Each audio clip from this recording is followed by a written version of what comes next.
I've lived 1,000 lives. I've piloted 1,000 souls. I've killed and fought and died just for another role. This is the Happy Jacks RPG podcast, a roundtable discussion that's a mix of friendship, humor, unbridled enthusiasm, and tabletop RPG topics sent in from around the world. Just for another role.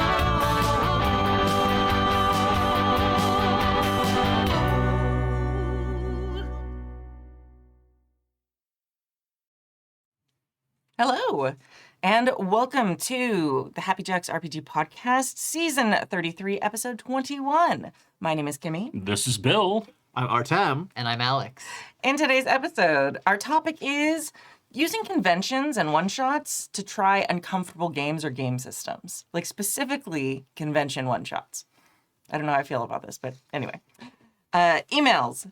Dougler93 asks about sudden, unexpected changes in game story direction.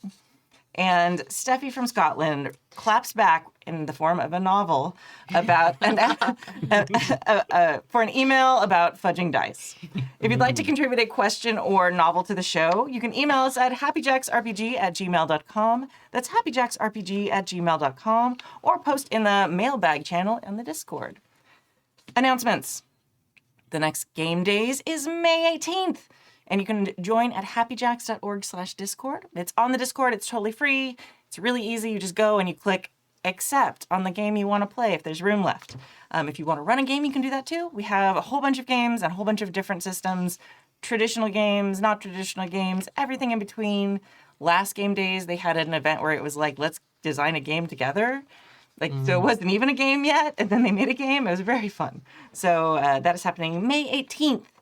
And then after that, we're taking a month, and then it will be, I believe, JackerCon 2024. Very soon. Also, GameX is coming up at the Hilton LAX May 24th through the 27th, and we'll be doing our live show Saturday night at 8 p.m. like always. And I got invited as a special guest to this convention. Yes. Whatever that means. I don't know. I think I have to do like a panel on something. Yeah. I should probably start doing something with that. But anyway, yeah, my picture's on the website. It's very strange. It's like, hey, that's Wow. me. Cool. Okay. You can also, I signed up to run Starscape a couple times. So if you're going, you can sign up and play my new game. Speaking of Starscape, it is kickstarting in June. You can go to goldenlassogames.com/Kickstarter, and it will redirect you to the notifications page, and you can be like, follow. And you can also see the game in action on Monday nights, starting tomorrow night, May 6th. It's fine. I have lots of things to do for our actual play of Outrunners.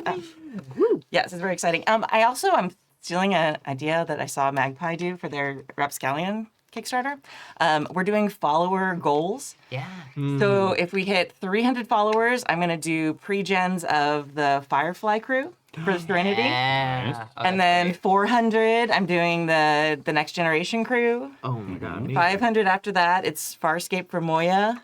So it's like every That's certain cute. number of followers, I'm going to release pre-gens in Starscape, like the Starscape playbooks. Yeah. Flavored and tweaked with all the backgrounds and skills to be the different crews of all these things that I've been watching obsessively for 3 years. 3,000 followers, Ice Pirates. Ice Pirates. I will- Yes. If I get 3,000 people following that page, I'll whatever crew you want. Like I will individually create pre-gens Yeah. of anything I mean, the highest I think right now is I don't know.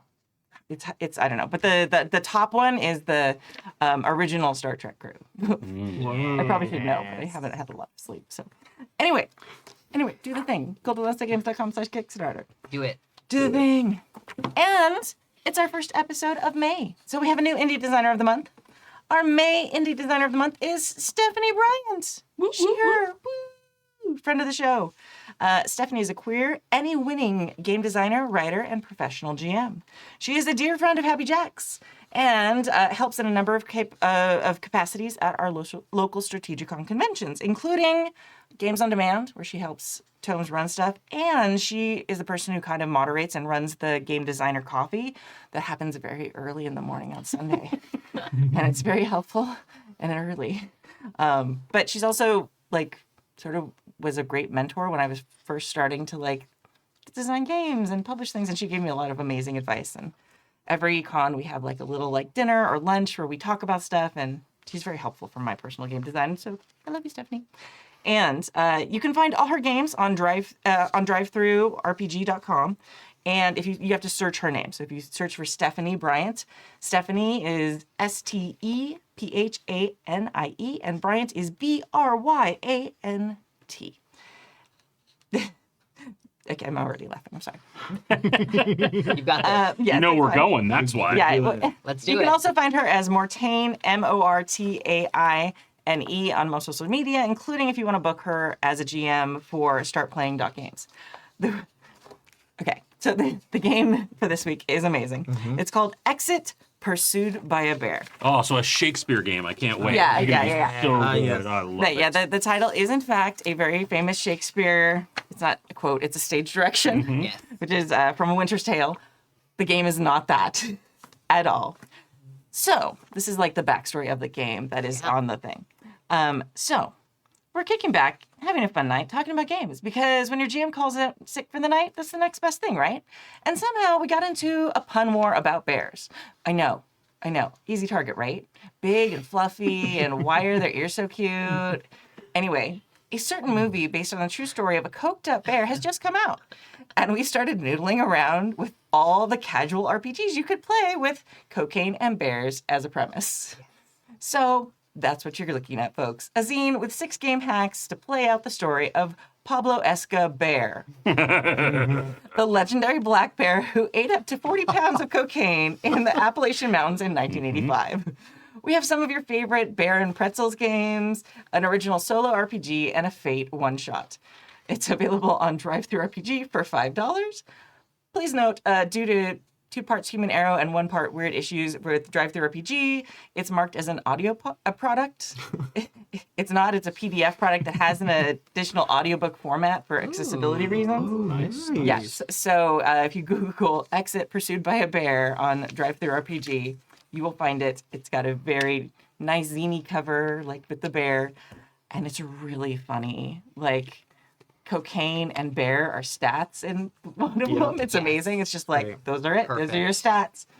And it's very funny. And you got this, right? Yeah, I got it at Orcon, and it's super fun. I mean, I just love bears. Yeah. It just really kind of tickled my bear soul. But there's there's even like a cool setting in the back where you're like, you can use this for your home game, and it like kind of makes like the bear like a mythical sort of champion of the forests and the mountains. It's very cool. That's And all awesome. of the little like small little games in it are really quality. Yeah. Yeah. Yeah. Super fun. I think there's like 6 different ones. So there's like, I think it just said that too. Yeah. Yeah. Actually, Yeah, you get a bunch in that one It little- just said that. I'm Kimmy. It just sorry, said that. Kimmy, No, no. it's okay. That's how I show love, sarcasm. So I assume other people are doing the same when they're sarcastic. Get it We're right, calling you Kimmy. in. Yeah, We're calling you in. hi. Yeah. But yeah, it's very funny, and it's amazing how many people had like walk up to the table because it was on our like co-op booth at Orcon. Oh, Exit Pursued by Bear, Shakespeare. No, not Shakespeare. No. Yes. I know Shakespeare was pretty coked up, so I mean, it yeah. could Oh, be. sure. I mean, Sure. Midsummer Night's Dream. Come on now. Yeah, That was. seriously. Is it like a honey heist, but like Coke? Is that some of that vibe going on? Maybe. I you think could- so, yeah, there's probably some of that in there. like Yeah. You could Yeah. definitely do that. Yeah, for sure. I love a funky zine. I have so many funky zine RPGs. Yeah. That are just beautifully designed, layout, cover, all that stuff. It's one of my favorite ways to Yeah. play a game. So good. Yeah. Yeah. So we're very excited to have Stephanie as our indie designer of the month for May. It's May. It's May. All right. I'm not going to say more of that. Our topic this week is inspired by Jolene. I love that song. Jolene. So Listed that way actually on our Patreon thing. Yeah. It's correct. Jolene.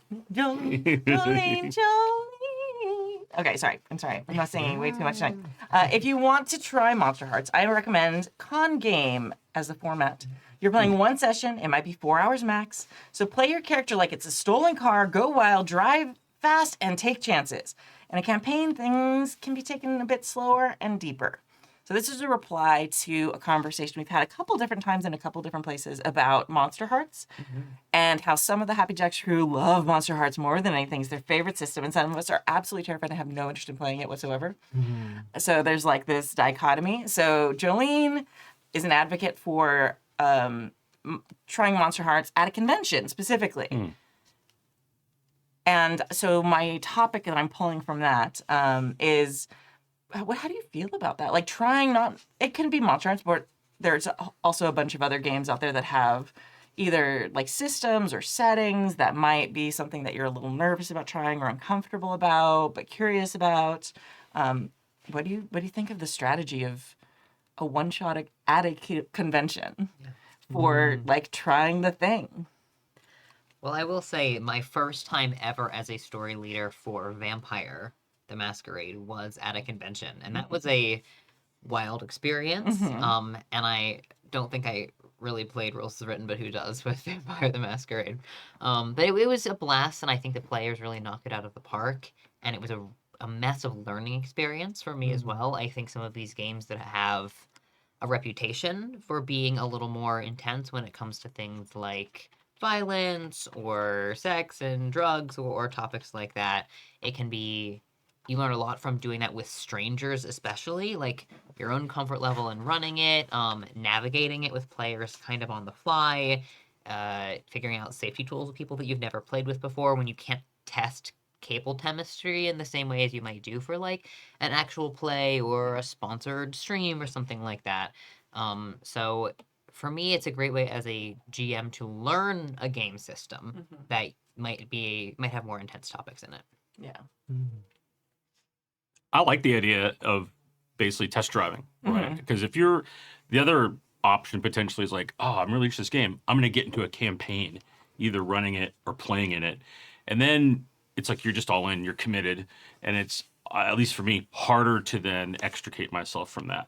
If I've made a commitment and people are like, yeah, we're going to do it, it's going to be great, it's a campaign, I feel like I've at least got to play some certain number of sessions before I'm like, maybe this isn't for me, or, you know, or whatever. But if it's a one shot and you're at a convention specifically, whatever, I'm there, I'm in my 4 hours, I'm going to play it like I'm going to play it. And then when I get done, I might say, hey, that was really cool. I want to know more about that. I want that deeper experience.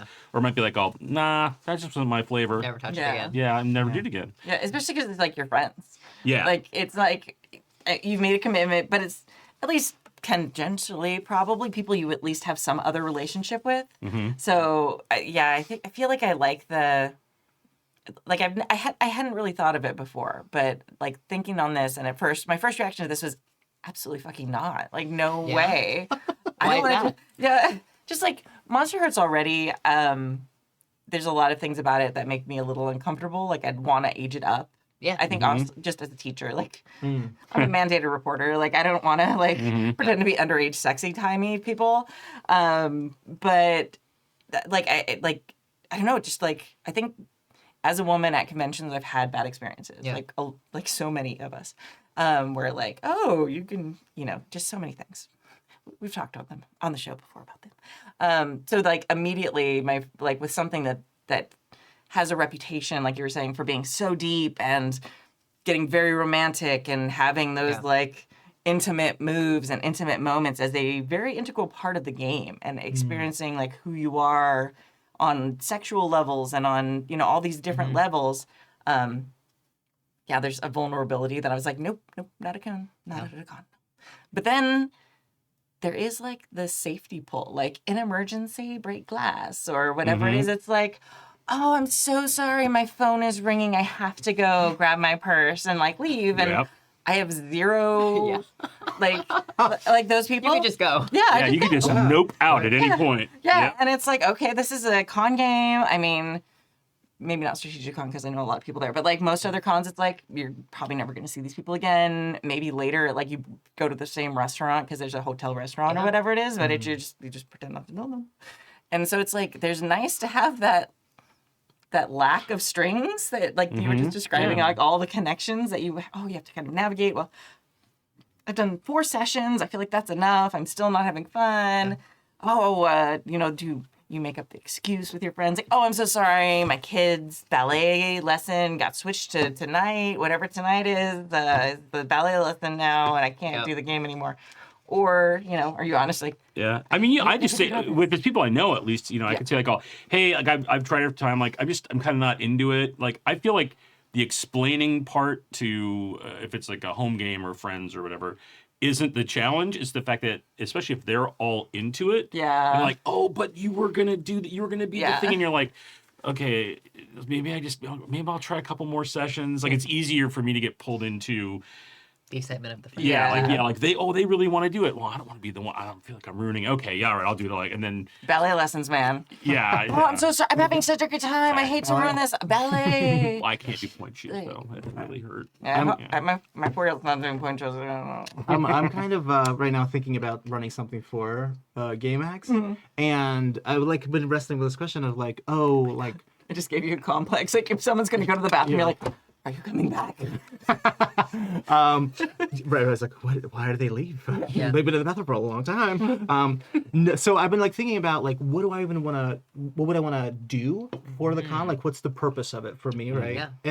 And I wanted them, not like I wanted to try a OSR game. Like, okay, it's going to be light on rules. It's going to be a quick like character build. We'll just get everybody. So for me, like setting the bar a little bit lower so that I can actually get to experience more richness in the actual like gameplay. So like for me, it's like I want to test out this premise.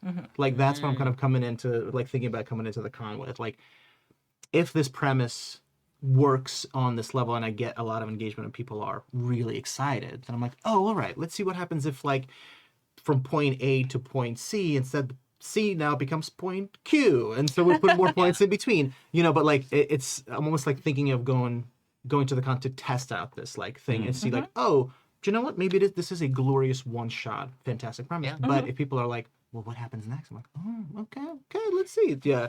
And that was just like, I think less for me to like overthink, Yeah. Yeah. And here's something we've talked about, Kimmy, because we've been talking about Bluebeard's Bride, right? There are games I would not run at a convention. Like, I just don't feel like I could have a safe and good time. I don't think they'd be true to the spirit of the game either necessarily. And Bluebeard's Bride is about that experience of engaging with feminine horror and dysmorphia and, like marital abuse and all that stuff. And I think for some people, playing that game at a convention would completely change the way they think about a tabletop role-playing game. But I know that as a GM, I would not be capable of creating the experience I'd want to with the topics that it touches on, with a group of people that I don't know or that I haven't like talked through over time about their own personal experiences and how they might relate to a game with those kinds of content warnings that are upfront on the page, like you're meant to engage with them. Yeah. And because that's what Bluebeard Bride is about. Yeah.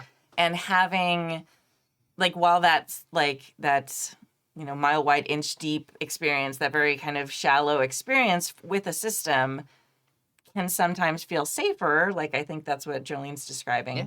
Like, Bluebeard's Bride, it can absolutely be played that way. But, like, you can also, if you, like, sit down at a table with people and people have experienced it, like, that have that echo of, not only is this game about a thing that's terrible, but everyone at this table has probably had interaction with that, or definitely had interaction with that. Because we're planning, like, a table of, like trans and femme people who have, like, had those experiences, most likely. And it will eventually happen in scheduling. It will. But, you can just, like, dive in and just get, like, such a deeper level, which I think is what happens, because I've had people talk to me about Monster Hearts so many times, and some of them are like, no, it's like a CW show. Like, what are you talking about with it being, like, this deep dive into, and it's like, I was kind of, like, thinking about that. I was like, you're right. I can see that would be one way it could play. Like Bluebeard's Bride could play like similar to like a horror movie or something like that. But if you get the people at the table who've had that experience of high school, of hiding who they really are, because that's really what Monster Hearts is about. It's about like who the monster inside you is, and it's very personal for queer people, and people who've had to mask who they were at different parts in their life. And it can get very deep very quickly for them. And it can get very a way for them to... Kids do this thing, and I'm not saying that people who do this are children, but it's very on the top of my mind because my daughter's been doing it a lot lately as a 4-year-old, is something will happen that upsets her or scares her, and then she reenacts it. Like, she wants us to do it. Like, she'll want to, because that's how she, and at that age, that's how they process information. That's how they become brave about things. So, like, she found, like, a dead bird the other day. So there's been a couple times where she's like wanting to play, okay, mommy, we're going to pretend like we're walking and we see a dead bird. And I was like, and like the first thing you do as a parent is like, oh, the birdie's okay. It's fine. No, mommy. No, it's not okay.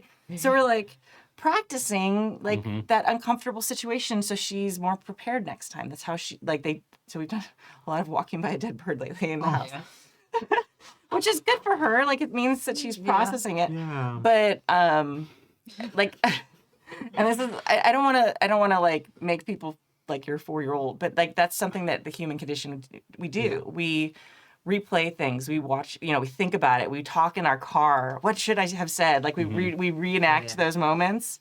Yeah. And I feel like sometimes things like Bluebeard's Bride and things like Monster Hearts can click into that for us, where we redo moments of our real lives.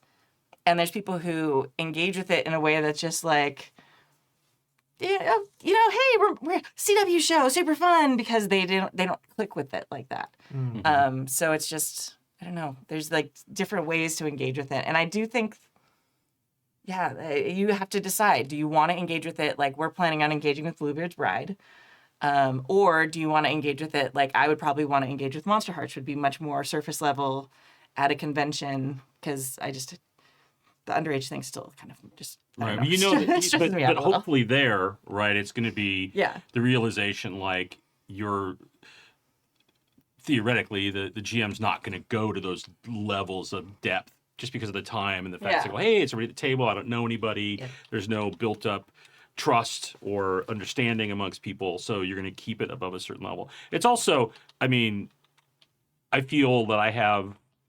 Like, we have vastly different experiences, right, in life, but at conventions too, right? I'm an older, straight, white guy, so I'm like, oh, sure, whatever, I'll do everything. I feel safe everywhere I go, and I'm big, and, and I forget that sometimes. I'll be walks to places, it's like, oh, right, like, a lot of other people are like, oh, I really don't want to engage in that because of, traditional biases that exist, or the fact that people can be real shitty at cons, just like everywhere else in life. It can happen, right? Mm-hmm. And and it's interesting too, that really kind of resonating with you were talking about, like, it's happened to me, or it's been that, right, in a very not always RP heavy game, but I'm streaming in a D&D game, and the character I'm playing, one of the things I specifically am doing with them is they're young, they're 16, they're just about to turn 17, but because of a lot of his backstory stuff I'm trying to go into, he's dealing with the fact that he's got a lot of like rage and anger stuff, because when I was that age, I had a lot of that. And I was like, I want to express that and explore that now, many years down the line. Like, how does that got brought out?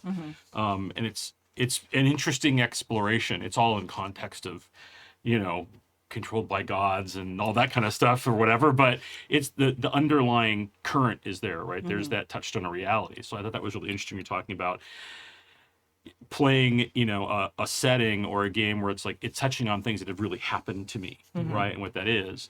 And yeah, it's like, for settings, I love cons, or something I've heard a lot about, right? I'm like, oh, I don't know if I would ever get in this example, a Monster Hearts campaign. I'd be up for it. I would try it.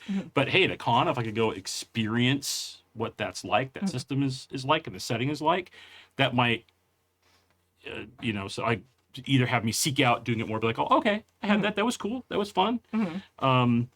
Yeah, it's really interesting. I think that it is the big dividing line. It's really funny. I was like, oh, of course do that. Now you got me more than like, oh, maybe not. Like, maybe that would be kind of tough. I feel like just for like context too, because I don't know if everybody at the table knows this. The one time we had a Monster Hearts AP, we ended it early because I did two too good a job of casting it. Everyone was really into that game. Yeah. Of the 5 players, we ended up with 2 couples. One of them's married now.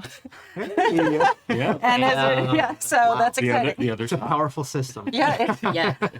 Well, yeah, and I think knowing like older and wiser Kimmy would like cast that game a little differently. Like I was like all these people who were like, oh, I love martial arts, yes, do the thing, and now I'd be like, maybe I like some like very into it. I don't know what it is, and also like medium, lukewarm, like a mixture. Not all the porridge needs to be the hot porridge for monster arts.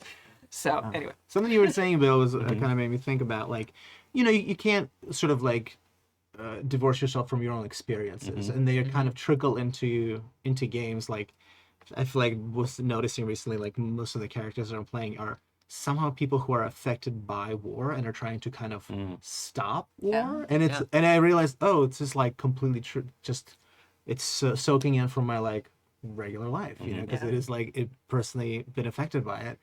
And at the same time, kind of bouncing off of what you said earlier, it's like I think like going into a con with like a certain intentionality, like you don't necessarily want to be the beacon of be the person who's carrying this like weight, this like message, this thing that I need to deal with. So there's like something about the intentionality of like, this sounds like a game that you want to have a very clear intent for why you want to bring it to a con because of these variables, right? And I think it's like, again, like what you were saying about like, like of course these experiences that you have, vital. If you feel them, you need to be exploring them, but again, that question of like, but you don't need to be the person who's just in charge of that experience, you know? And I think it's only on reflection, having run systems like Vampire and Morkborg and these more like horror systems at conventions.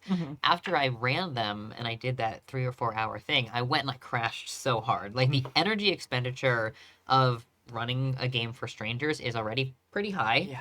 And then to have it be a more intense system where you're also touching on horror stuff, or maybe you're dealing with players who are going to be like taking lives over the course of that system, or losing their characters, or role-playing terrible people.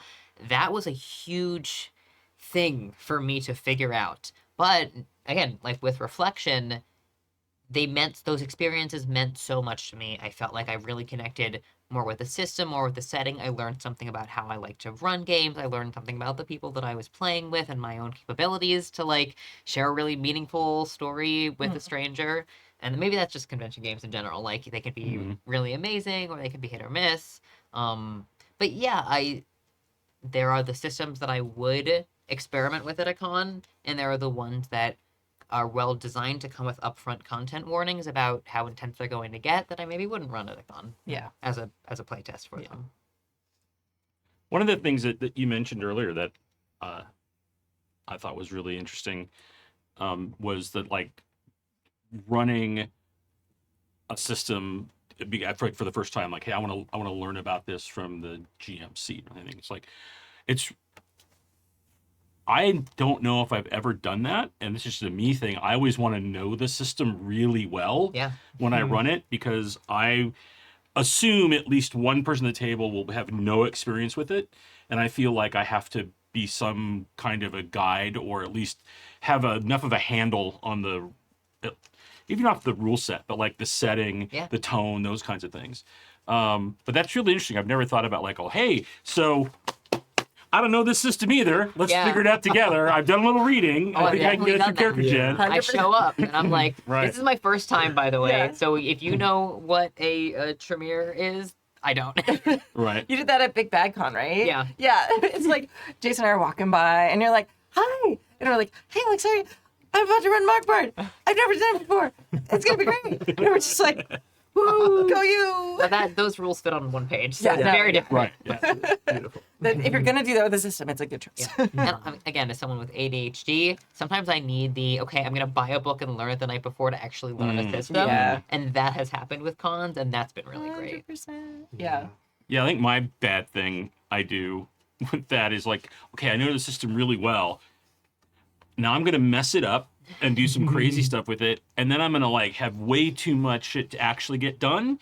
And then like, so I'm coming in hot with like a stack of stuff. This hot, hey everybody, and like handouts and props and things, and like, yeah, like I ran Champions, which I've been playing. I played for a long time with Stu, who's also played a long time, and we ran it and it was like, here's the twist: is we're gonna run it, and we're gonna have everybody's got their characters. They're gonna look at them, check them out, and we're gonna start with the danger room scene. And about one turn into it, all the heroes are gonna get like taken, like wiped through a portal or disappear, and they go, okay, here's the characters you're actually playing, and they're all their sidekicks. Yeah. But that meant I had to actually write high-level characters, like pre-gens for like 6 high-level characters, which takes a long time in Champions. To just have them, people like, oh, this seems really interesting, and they could choose them for like 3 minutes of play. And I was like, I'm an idiot. Why did I do that? That was For too bad a every choice. one gimmick, your DM prepped for 6 hours. That's right. When back in the day when I used to put more work into my con games. I mean, to be fair, I wasn't writing the systems then, so there's a lot less like trying to. Yeah, that's a lot of work if you're running a system you wrote. That's You actually writing it. built in. But still, like one of my favorite ones I ever did was the Skyrim game, where I was running a Wild Talents game that was Skyrim, and it was like Vikings versus Dragons or something like that. And I used to not let people, when they sat down at the table, look at the character sheets. So I'd put them in these binders that had like a symbol on the top that like represented them or something. That's It was, cool. yeah, it was very cool. And like I used to make like props and all this stuff. Sorry, our time. You got screwed. Where are my props? Where are my binders? Yeah, we used to care a System is lot the prop, more. yeah. Yeah. But so they were like there and they're ready to fight these dragons, and they open up their booklets and they realize that they are the dragons. And so they they were a clutch of dragons that were then going to fight all the people in Skyrim, and they had so much fun. That sounds really sounds fun. so cool. Oh. See, They I lost feel like- their minds. I They feel lost. like- It took like 5 minutes of them just like, oh, we're the dragons. Hey, we're the dragons. Hey. And then like literally for the rest of the convention, and they still to this day, if they end up at the same place at the same time, are like, Dragon Brother! That's like across the con. amazing. It's like, I Dragon love Brother! that so It's very much. I think like the more you're trying to obfuscate what your real idea is, the more work you put up front. Yeah. Because you've got to sell the thing that it isn't, or hide the thing that it isn't. Yeah. And when you come in and you're like, oh, yep, it's pretty much what it is on the tin, then it's like a way less work up front. But this is but what a gift that was for that table. Yeah, for you to be like 100%. for them to have this twist and also Yeah. for them to find out that they're dragons. You have to be careful beautiful. though. Like, I mean, I know we're A getting lot way of off work, topic. but beautiful. Yeah. Well, and you have to make sure it's something that they'll enjoy. Like, there might be people who would sit down to that and be like, I don't want to be a dragon. Like, why would I want to be a dragon? I mean, that's not gonna. No one wants to That's not never be the gonna happen. dragon. Yeah. Come on. But like, I could see like if you had got the wrong person at the table, if you're like, oh, you're gonna be this hero. Oh no, you're the sidekick. Like, a bunch of us would love that. That's so much Right. fun. It's much more interesting. But all it takes is like the one person at a con who's like, Yeah. isn't into like, the idea. what? And that didn't happen. Like, luckily. Thank goodness. Yeah. But Yeah. I think most of the time, like at conventions, people are there to ride with it. Like you're not really gonna get that problem, but you do have to kind of be careful. But, I mean, that's another point to the playing Monster Hearts for the first time at a con.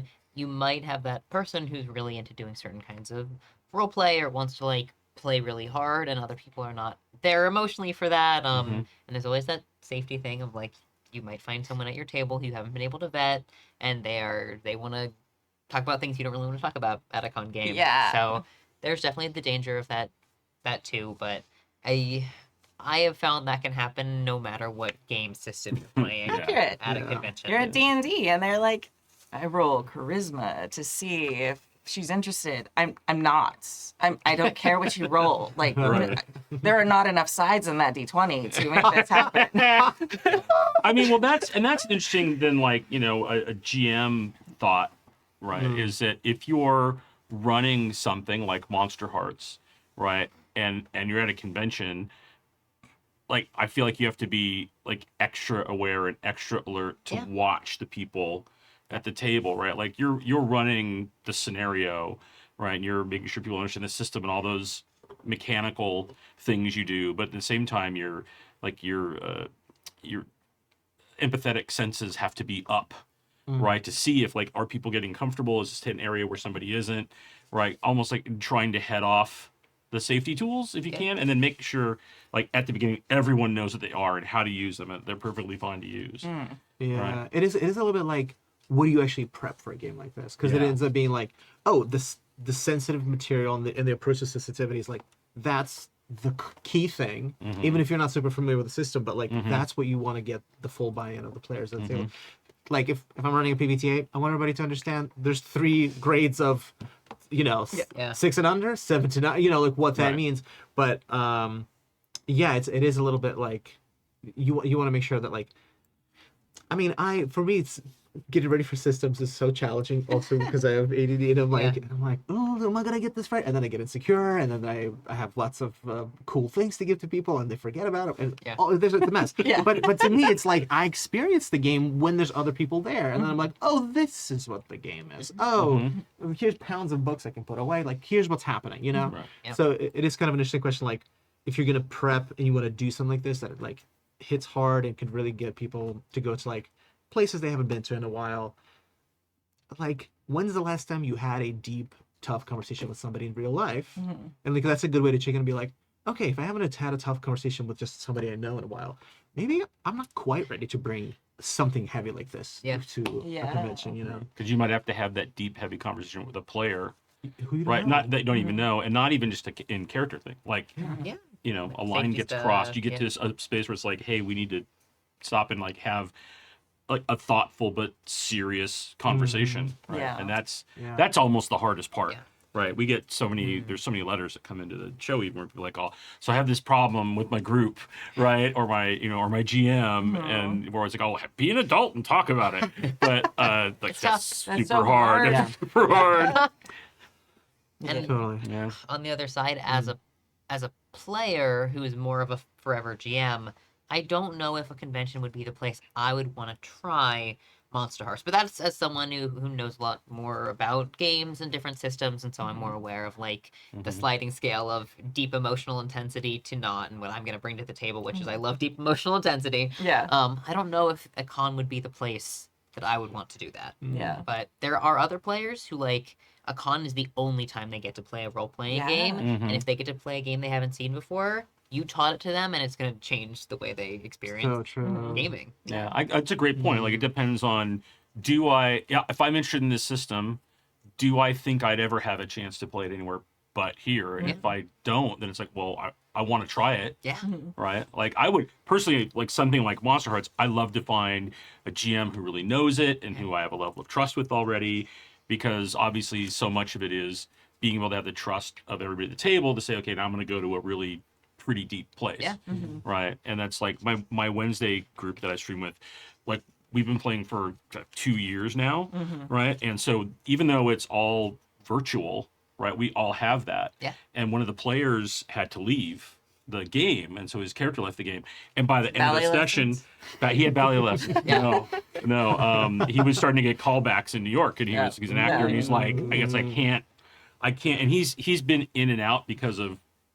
He's a stage performer, right? Yeah. And so he's like, I just can't keep doing this to you guys. He's like, so I'm gonna pull out the game, and we're like, oh man, we're gonna really miss you, Ross, the whole thing. And then during the session, the GM handled it great on how his character was exiting, but it was super emotional, and literally by one point, like all of us are crying, right? And you just because you just forget, like, oh, I'm streaming, whatever, who cares? Like, yes, I'm really bummed we don't get to play anymore, but like, oh my god, this thing with your characters, it's like, you know. So, but that's a built up over time trust and you know with and connection with those people. So yeah, it is interesting though, because there's definitely things where I've done at a con where like I don't think I'll ever get to play this system anywhere else again. I'm going for it. Screw it, I want to see what it's about. I think it also. Oh, go ahead. Oh, sorry. I was gonna say to both of your points. Like, part of me wants to kind of play like not devil's advocate, but like devil's flower child, who's like, hey, if you do this and you mess up, that's great too. That's a good learn, because there is something about that where like. Oh, absolutely. Getting yourself ready to just like, hey, I'm gonna bomb this. I'm going to absolutely eat shit, but I'm going to try it because, exactly to your point, like, A, I might not be able to play it anywhere else, right? Yeah. And then the other thing, I think it's an amazing opportunity, right, for people who never get a chance to experience a system like this to try it out somewhere. And so, I think in some ways, a con is a great place because a lot of people are willing to give you the room to fail, to like, and I personally feel like I learn a lot from failing. I look forward to failing. I'm like, great, you know.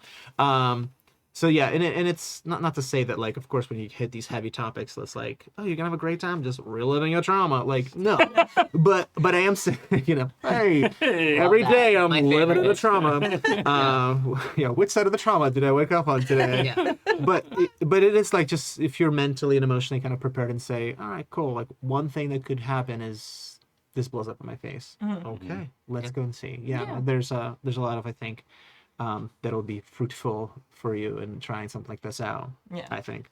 I'm gonna say this also for you, Artem, because you're running something in a con. Like every GM, especially a convention GM, like has that. Oh, this is gonna blow up in my face. Like, I've had such amazing experiences. Like people give you so much grace. They are so grateful that Yeah. people are GMing. Oh, yeah. And that they're able to be in a game. Like I've had like not great experiences as a player with other players. I've never had a truly I'm bad. sitting right I here. know. I wasn't looking at you on purpose. But like I have never, as a GM at a convention, after 13 years of doing this now, had situations where people weren't just grateful and awesome and trying to love buy you. in. They are so excited, even if you That's script so the nice. rules, or like even if it's like, oh, that's a giant, that doesn't make any sense. It's okay. Don't worry about it. Like you'll pretty you'll great. do great, and And- people have a great time, and it will be fun. And your best Thank thing you. you can say is like, yep. Because I've had it where I've run it and like every team likes it, and there'll be one person who's like, actually, when you were rolling it, like they get really, there's something I've done wrong. They're like, so that didn't really work. And I go, yep. Because it's like, our be time honest. slot is over, dude. I'm gonna have lunch. Everybody seemed to have a good time. Did you? But I'll ask. It's like, I'll be like, yep. Was there more than? He's like, oh no. Then they're typically like, oh no, I loved all this other stuff. I just noticed there was this thing you did wrong. Yeah. Or whatever. And they're trying to be helpful. Right, but that's it. Yeah, Yeah. they're trying to be. They're not being critical. They're just like, oh, just in case you didn't understand how this, which is totally legit, right? And to your point, like forget conventions. I mean, I'm in that GM camp where it's like, before every session I run, even with a home game with friends of mine that I've had for 20 or 30 years, I'm like, okay, I can't screw this up. Okay, I'm trying to get, there's a story point I'm trying to hit. God, I hope everybody sees it. Yeah. Like, you're just like, I still get nervous. yeah. Yeah, same. I mean, sometimes it's kind of easier to run things for total strangers. Yeah. Right. They're like, they don't know me, I don't know them. Great, we're just all meeting each other. We're giving each great. other It's grace. Your huge friends ego are like, boost. Yeah. your I friends are like, love really being this told again. I'm a good GM. Play a stranger. That's the It best. is nice. Yeah. It is nice. All right. Oh, great. Do you know what this? I had one last thing that Yeah. people your comment inspired that I feel like a slightly different topic, but I think it connects to this and that. I've had a couple of experiences recently where I was playing in a game, and as soon as the game was over, the GM was like, "Amazing. Okay, so what did you think? How was it?" And it's Okay, I'm right here.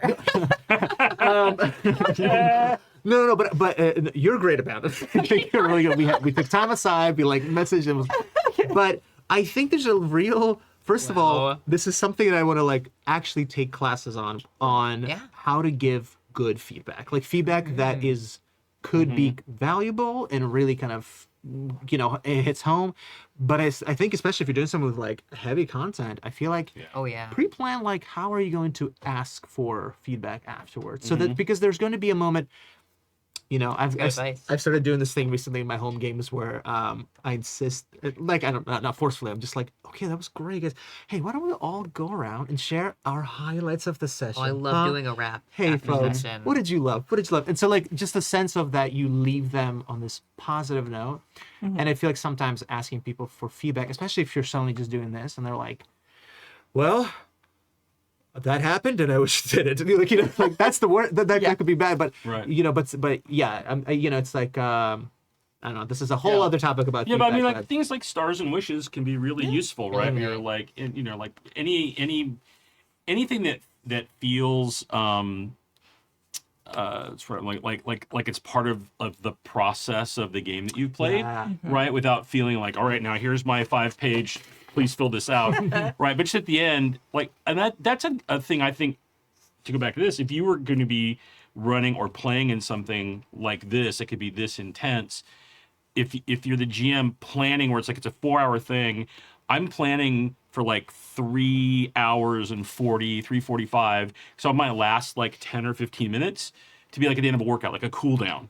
Love to Right, chat after a right. game. Like you pull it out, you chat, everybody pulls back out of it, you check in with everybody, you get like those feelings and feedback could be really powerful, you know. And I think probably even more important to this type of game. Yeah. It could even be kind of good to just almost like upfront say, hey gang, here's how we're gonna spend the next 4 hours. Yeah. We're gonna do this for the first hour. Love it. Next 100%. You know, like so they know what they're getting into. Yeah, and go over again, like running a con game. We've talked about that. We actually have had 1 or 2 emails recently about getting feedback from home groups, but doing it at a convention is really different because there's like that time, the time factor and the pressure.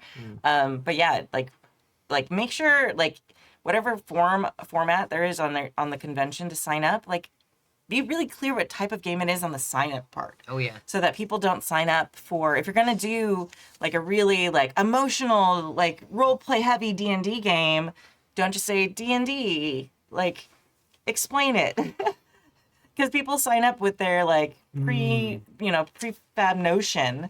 Like for Starscape, I'm always like found family. It's about interacting with each other really clearly in the description, because I don't want someone signing up for it who wants, Star Trek Adventures or something where they're just gonna like shoot at stuff and like attack aliens, or Traveler. Like I love Traveler, but that's not what Starscape is at all. Like it does not matter the size or power of your ship or exactly how many light years it goes at the certain speed. I'm a size and power queen. I admit it. I'm a Traveler guy. Same. But like being really upfront and like clear in your advertising and con games is key. And reminding everyone of that when they sit down too. Because sometimes they're just like, oh, I like Traveler. Okay. Oh, Space Game. Okay, great.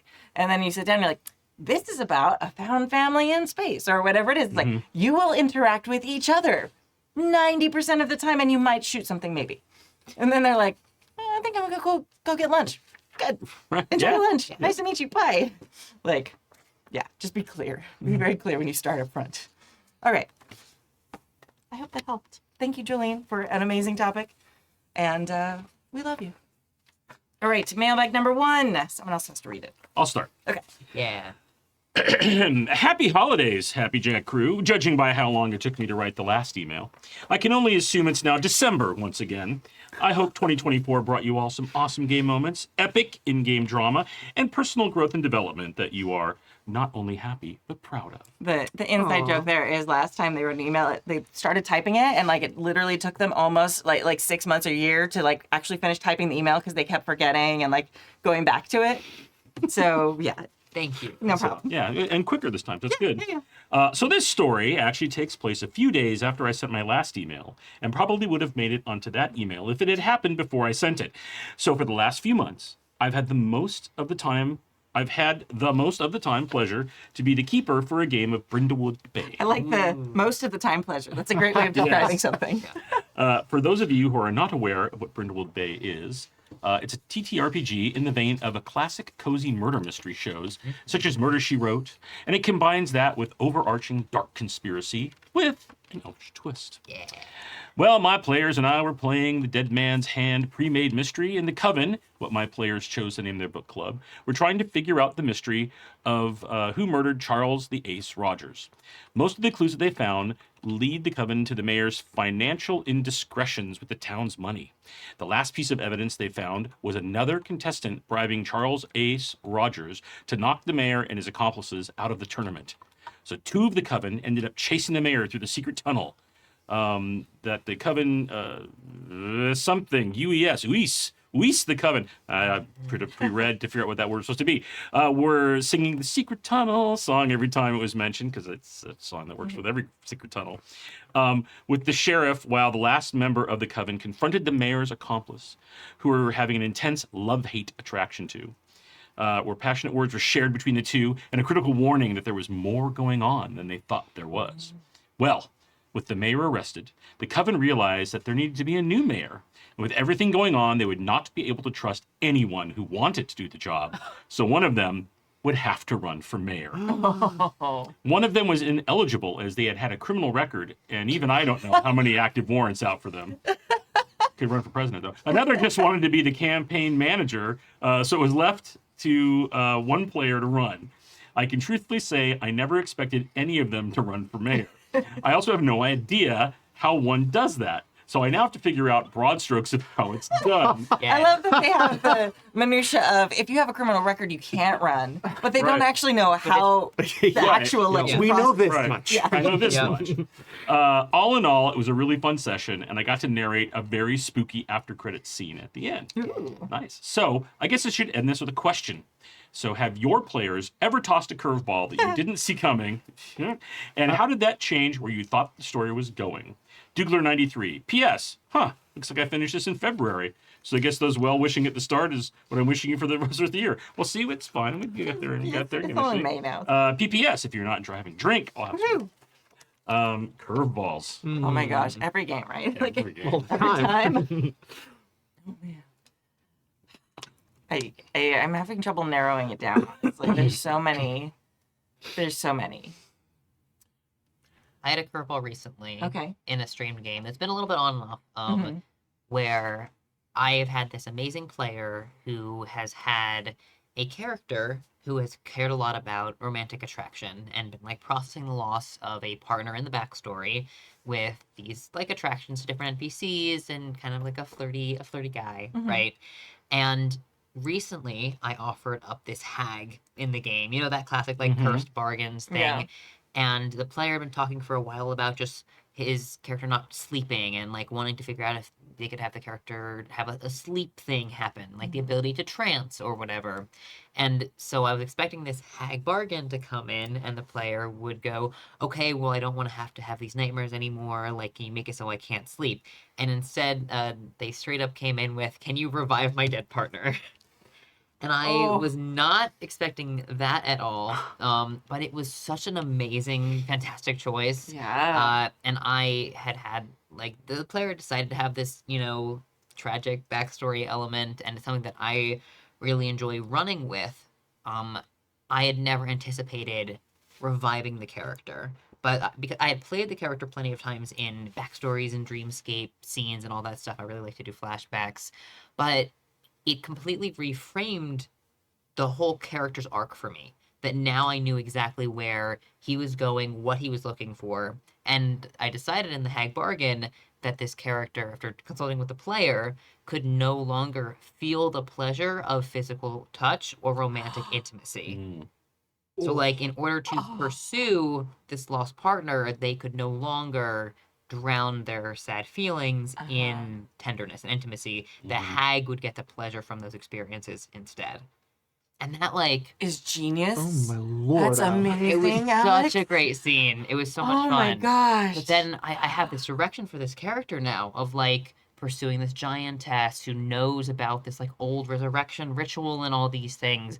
But the player did not talk to me about the idea of trying to bring this character back. Like, it was obviously a huge part of this choice that, like, so many decisions were built around this previous event that had happened. So it has me thinking about when you establish a big part of a character and then you decide mid-campaign to change that element of the character.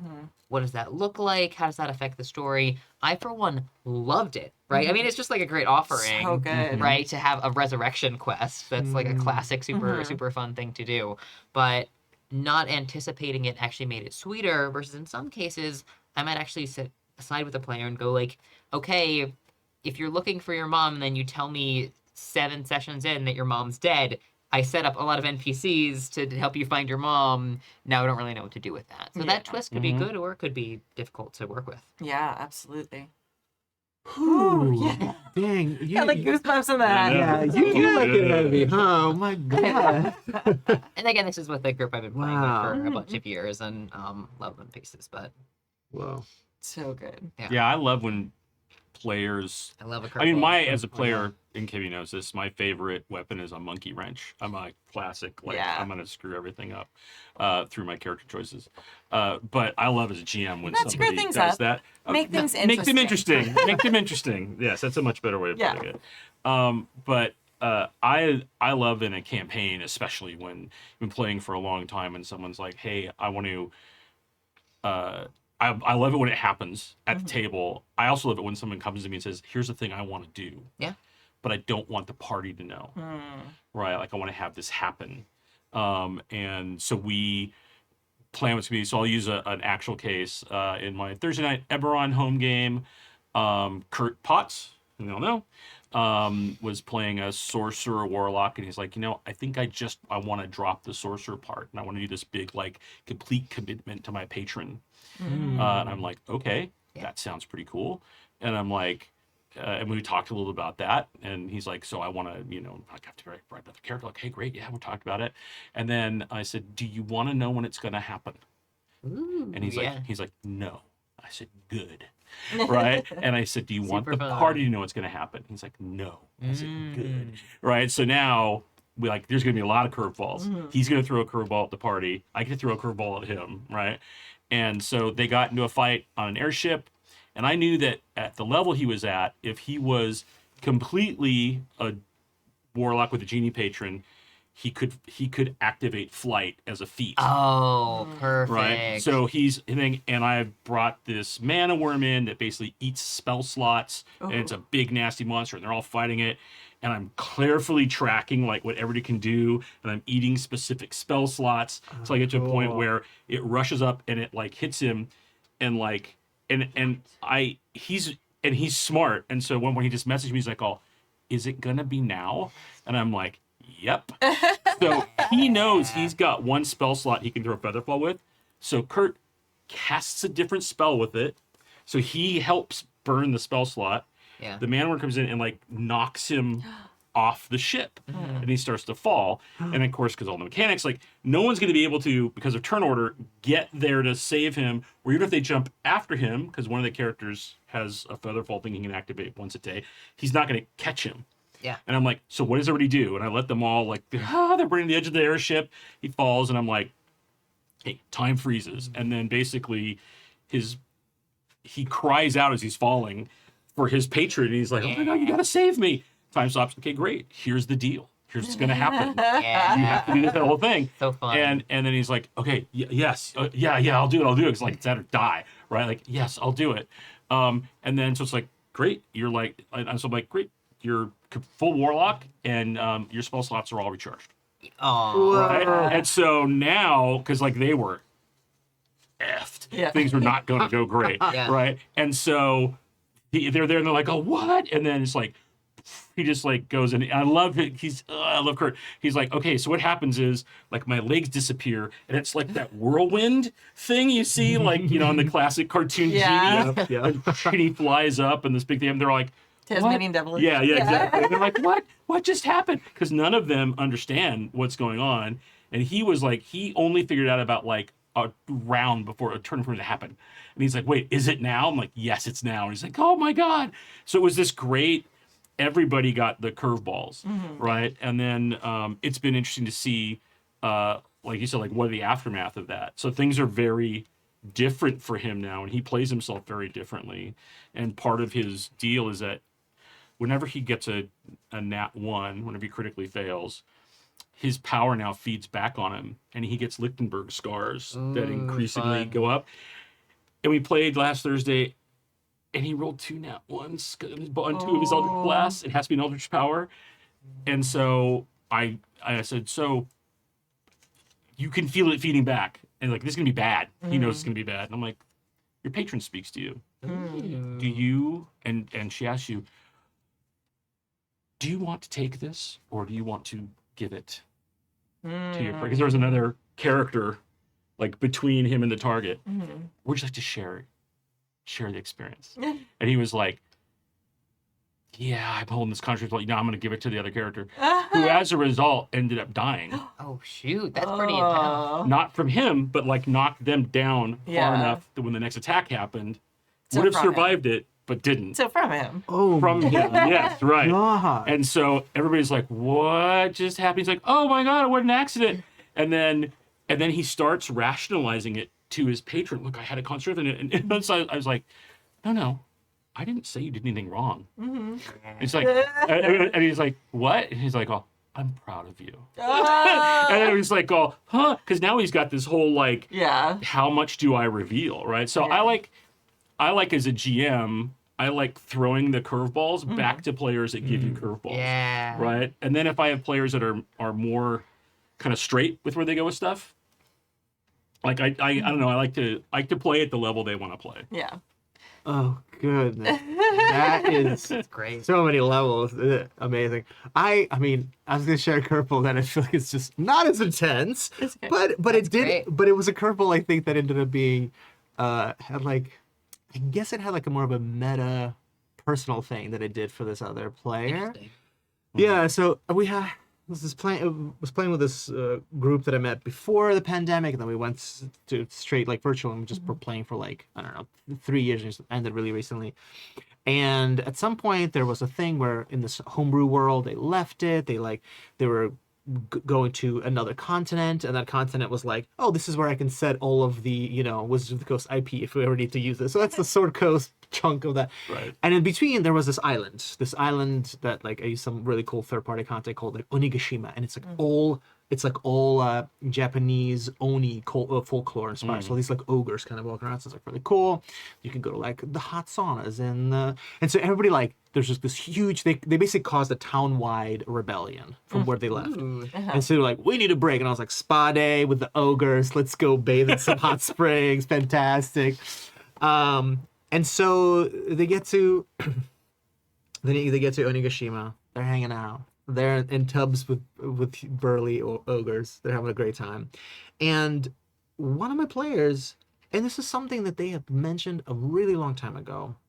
One of the players, I had these like archetypes. I had one player who was like, I'm a half elf, I'm a wizard, and my mother's a human. My dad is strange. I don't know what my elf dad is. Somebody else is like, everybody in my world died, and I'm the only one survived. Oh, yeah. I'm Yep, that yep, like yep. that lone wolf, And that's, other people are like, well, I'm a very studious wizard, and I just want to learn how to cook, and like, and so like everybody had like these like cute little niche things, and so, but specifically that player who played the half elf with an estranged dad mentioned that once. And suddenly we're in Onigashima, and he knows that we're eventually going to go the Sword Coast. Yeah. And I guess at some point, you guys know where this is going. At some point, he peppered in that like, oh, last he heard from his mom before mom passed away, that dad was somewhere in the Sword Coast. Yeah. And then he had just gotten high enough level that he could, gosh, now I'm blanking out. I guess he could do like a sending spell. Yeah. And he's like, okay, so when I leveled up, I got sending, and I was like, cool, yeah, sounds good. And he's like, I'm gonna send my dad a message, and I was like. Wow. I was like, oh, like your daddy that you haven't talked to like 50 plus years? And he's like, yeah. And I'm like, okay, cool.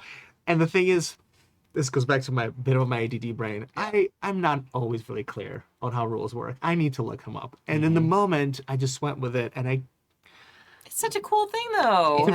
it's a really cool thing. I went with it. But the thing is, I thought that the spell worked a little bit differently. So I almost treated it like dad was having bad reception. He was like, hey, hi, I'm sorry, I'm not sure who this is. It's even funnier though if he's faking it. Right. That sending doesn't do better. I know. I can't hear what you're. Oh, So great. right. And so the thing is, he's doing this, and the player's like, and you can see that he's like, is it character? Is it him? He's like, this is, and he like says the character's name. Do you know that? Do you recognize that name? It's like, oh, is that is it Jeffrey from Neverwinter or Jeffrey from Baldur's Gate? I'm so sorry, I know so many Jeffrey, and it just had this thing going. Wow. And it's really funny because afterwards we like moved on to another scene, and the player was just like, okay, I'm gonna end the connection with my dad. That's fine. And I was like, okay. And then afterwards he messaged me. He goes, hey, I actually really dug that. I think that's a really cool interaction for like Jeffrey to have with exchange that.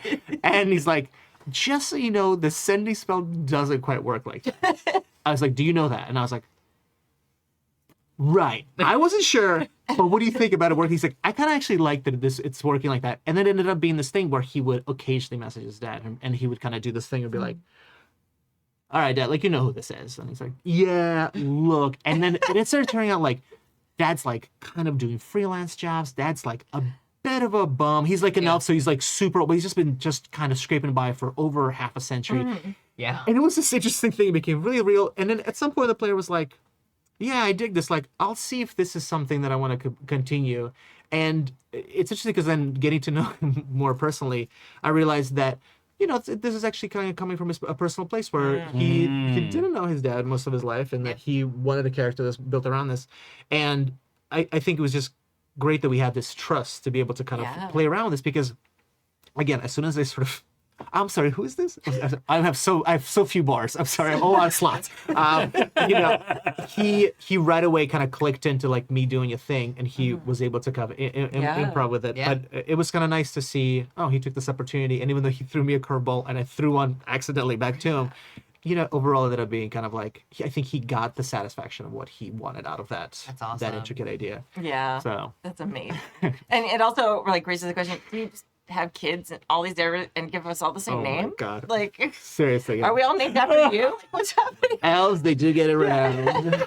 Like, is that so you just always know if you meet a so and so, it's one of your children? Just too many Jeffreys. Oh man, that's amazing. Okay, so I've talked about a lot of these on the podcast before. I'm actually going to talk about one that was a curveball that like was because of real life. Yeah. I'm going to talk about when in our One Ring campaign recently, Jay's schedule ended up switching, and he actually had to leave our campaign like 10 sessions in or something. It was, I don't know, but it was hard because like the party, like almost more than any campaign I've run, like they became a fellowship as they like went through, our trips in Middle Earth. And they were like bonded, like players and also characters. Like they had become like fast friends. Their characters, like they'd survived. They'd seen these ghosts. They'd, like tossed around the history of Middle Earth and what it meant to each one of their peoples. And it was just like one of those things. And then it was just like, there's real life, like ruining everything. Always. Always. So it was one of those things where, like we knew it was his last game. We kind of had planned for it a little bit. We didn't plan what he was going to say or what he was going to do. And Jay just pulls out this like like off the top of his head, mostly like monologue about him and like my fellowship. And like literally we're all crying at the table, like players and characters alike. I mean, he got a best player at the New Jersey Web Fest for this thing that he made up. But it was just like this moment that was a surprise that it had to happen. Then we had to plan for it, like you were talking about with your game. But then the moment itself was also another surprise. Yeah. Like, we all knew for like 2 weeks, okay, it's going to be his last session. We're going to do one more game, and then it'll be his last session. And we, found Michelle, who was going to come in and play. And like, it's always interesting when you have something planned but not like scripted, how it can still sneak up on you and still surprise you. So did you, as the one running the game, did you have the exit? I'm not what he's going to say, but at least the context of the exit planned with Jay. I'd been like, all right, so like, what do you want to do? And just by like happenstance, like because it was very unexpected, like we'd been through the Shire, and we kind of set up like this little hobbit, love interest, as it were, that like they'd been exchanging like pressed flowers that had been in books and stuff like that, and they had gone through and they'd started a new Hobbit holiday by accident. It's very interesting. Dave, there was like the evil in the land was there was these fire hounds that were like these big like wolf-like things that were like hot as embers, and they were not accidentally, they're evil things, so they're starting fires as they go around.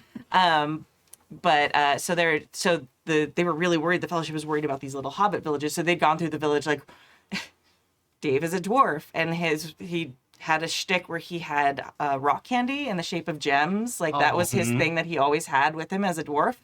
So he accidentally, like his job was to go from door to door in this little hobbit village and warn them about, there's fires. And then like these little hobbit kids, he starts handing out candy to try and get them to not be as afraid of him, because they're like, what the hell's a dwarf doing in the Shire? This is weird. So then like this giant pack of children ends up following him and like chaining hats with each other so that he gets that more candy.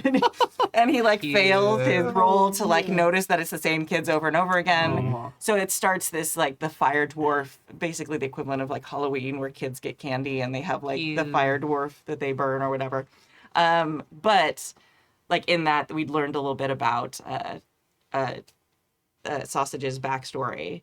And then, and so I was like, what do you want to do? Like, we can, I gave him the freedom. I'm like, we can do a combat. We did a big combat, actually. I'm like, we can have it go bad if you want, and we can have it go well. What do you want? And he's like, let's just see what happens, and then we'll go with it. Yeah. And then he, like, they survive the combat, and they do well, and then he's just like, my fellowship. And then he goes around to each character and, like, talks to them. And it's like, that's so great. It was amazing. It was amazing. And it was a surprise that sucked because real life sucks sometimes. That became a thing that was sort of planned or outlined more. That then he just like took it and ran with it. And I think just like knocked everyone's socks off at the table just with how meaningful it was because it was like really heartfelt. I honestly feel like if he'd like written it out and like planned it, Right. it would have not been as interesting or impactful. It was really just an amazing thing. So. Yeah. I think, and the reason I asked is that because obviously it impacted you too. Oh, 100%. Right. So even though you're like, again, not the exact what's going to happen, but like I understand the context. Yeah. Like, and everybody knew you were going to leave and everything, but still it transcends that. Yeah. Right. It's like that didn't matter. Yeah. Right. In our game, that didn't matter. Yeah. Right. Yeah. Like we all knew that person was leaving. We all knew your character's not going to be here. But like then you get in the moment of it, and it's like, whoa. Yeah. And then as a GM, you then have to like pick up and like end the session after that. Yeah. And then move on. The next session, you have to find a way to keep that through line that's still meaningful and interesting and like weave in this new person. There's just so many surprises that come with that surprise. Yeah. We ended early. Yeah. Like everything came to like the climax. And we still had like 15 minutes left, like kind of in the stream. Yeah. And you could tell Ron, who's our GM, was like, okay, how many? And we were just like, let's just be done and like, we just chat. Can we just be done? Yeah. Love you, Ross. We're just like, but none of us were like, we have to stop. Like, we can't go. Right. Yeah. And I think that's the thing when like curveballs are really effective, right? Because obviously the curveball that Jay threw was like intense. I'm amazing. Earnestness, right? He's like, amazing at hitting him. Yes. Yeah. But I mean, just the fact that he was obviously like, so like, this is heartfelt. This is real, because you really inhabit the characters, that's fantastic. Yeah. It's like, and that to me is the thing that you get out of tabletop role playing that you don't get out of anything else. Like most of my career has been in video games, and like video games are great at talking and they're terrible at listening. Yeah. Right? And they just don't do that. And, around a table, everything is constant back and forth. And that's what makes them special and magical. So, So good. All right. Wow. It's time for the novel from Steffi. Oh wow. All right. We love you, Steffi. We're just teasing you. wrap it in. And it's good. It's always well written, even if it's verbose. All right. I guess I'll start, and then we'll just rotate at. You already read, so why don't we skip to Artem, All right. and then to Alex, and then if there's still another section, we'll come back to you. Sure, I'm sure there is. Perfect. All right. Greetings, Kimmy, and an assortment of others. It is I, Steffi from Scotland. In Session 31, Episode 14, the dead horse of dice forging was risen once more, but fear not. I left my necromancy kit in the other character sheet. I am here to birth a foal from that dead horse. Dear God, this is terrifying. I run Powered by the Apocalypse games. I haven't touched a dice in years, and it is not my dead horse to kick. Thomas from Denmark. His email compared changing the dice behind the screen to changing the story behind the scenes, where changing the story is not just acceptable but praised. This small throwaway line created an explosion in my head. I present my foal, who I have named Story Fudging, and I would like Thomas from Denmark to be my foal's godfather. I see he has a great love of keeping horses on their hooves. Same. 2 examples of my foal may quickly jump to mind. the quantum ogre, and clues where the players happen to search. I will go through these first before getting to the heart of the adorable baby horse who is looking at us with so much love in his large dark eyes. The quantum ogre is when players run the same ogre stat block whether they go left or right. This is traditionally not a story beat. This is combat for combat's sake or a stalling technique for the GM to have time to properly prepare something in the next story location. The clues, one might call the quantum clues, serve the opposite purpose. Denying the player's clues stalls or even stops the story. The story is not about how the players get the clues, but what they do with them. Except Columbo. He breaks all the fucking rules. One more thing, I'll give you one more freaking thing. Let's put a pin in anything quantum for a moment and focus on the example of what Thomas offered of a story fudging that is to be praised. Changing an ending to a better one that the players came up with in game. I am not here to tell you that this style of play is bad, actually, trademark. But pose why this is seen as acceptable when dice fudging is a hot topic. And I will do this in a numbered list. 1. Family resemblance. This comes down to GM style, prep or improv, and while both are valid, I find that often the Happy Jacks hosts and community seem to consider improv more valid. But no, I'm not racing that dead horse. I already have a foal to care for. But for the sake of clarification, I feel the major differences that my prep and an improv GM is twofold. I write down things I think about the game, and I have a lose condition. You are sending your players onto the monkey bars, but you are not standing under them if they fall. They will hit the ground. I gesture back to the dead horse. Without the GM screen, the players can see that the falling damage will kill the level 1 wizard. Where the players can't see the screen, the GM can swoop in and slide a pillow under that wizard without them noticing. I'm sorry. I'm like, okay, is the level 1 wizard so weak that the monkey bar fall is what's going to kill them? Depends on how high the monkey bars are. Yeah, that's right. Maybe. You're right. Sorry. The GM can swoop in and slide a pillow under that wizard without them noticing. You see the family resemblance? Yeah. The loose condition does not have to be death. It can be a thief escaping with a jewel, a love interest not being wooed. Let's pin that love interest for later. It could be embarrassment. Your escort mission could have died, or worse, lived. They are trapped in a small confined space with no good Cheez-Its? What? Sorry, they are trapped in a small confined space without a good heater. We'll keep moving. Yeah. Columbo and I have to smell his jacket. A loss of a magic item. Rose came up with a handful of suggestions for a loose condition that was not death in the episode. The example that Tomas brought up, that he and the group he was debating dice fudging with, all agreed that it was wrong to fudge the dice to save an NPC in Act 1, when they have an important story beat in Act 3. Kimmy doubled down on make it work. She says, you have plenty of time to figure it out. I couldn't agree with this stronger. I don't see how it doesn't apply to your two-story fudging.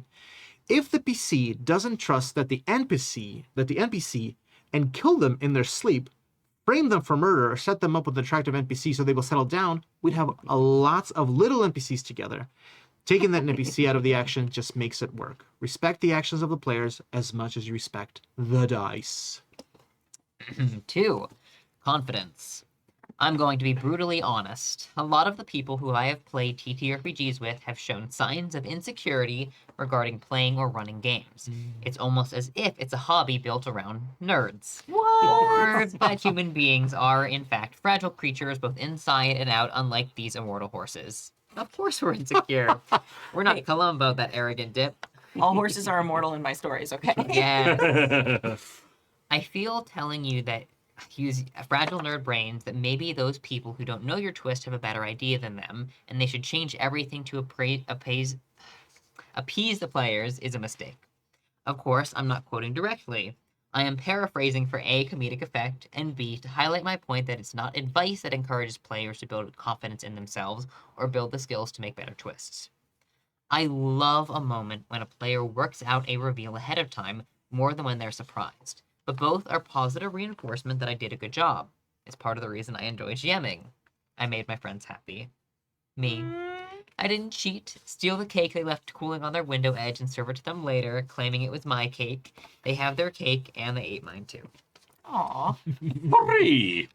I am love cake taking. metaphors I in know all cake forms. metaphors are so good. Very good. I am taking the pin out of the quantum. I'm not sure what will happen, so maybe hide behind an immortal horse. Quantum ogres and clues are a GM technique to serve story to the players, whether you baked it yourself or stole it from them. They are not the story. What the players do with them becomes the story. If the players decide to kill this monster, then the story becomes the epic moment where Ruth the Paladin uses her thunderous smite to kill the ogre in one hit and then finds some cool dragon scales on his body. If the players decide to talk to this lost creature, they should never be on the road or the other road, but somewhere between. The story becomes how a dragon took this ogre's village, and then she would have stayed and fight, but she had to protect the children. She needs food and is going to kill the party, but since they are not attacking her like the usual monsters, humans, elves, and dwarves are, perhaps they can work together. If they can get her food for the 3 orphan ogres, there's a tough one, and her armor and weapons like they have, they can go to the village together, slay the dragon, and the party can walk out with as much treasure as their bags of holding will carry. That becomes the story. Along with their growing friendship with the ogre village, ending with Ruth the Paladin retiring and moving in with her ogre girlfriend and their 3 adopted children. Yeah.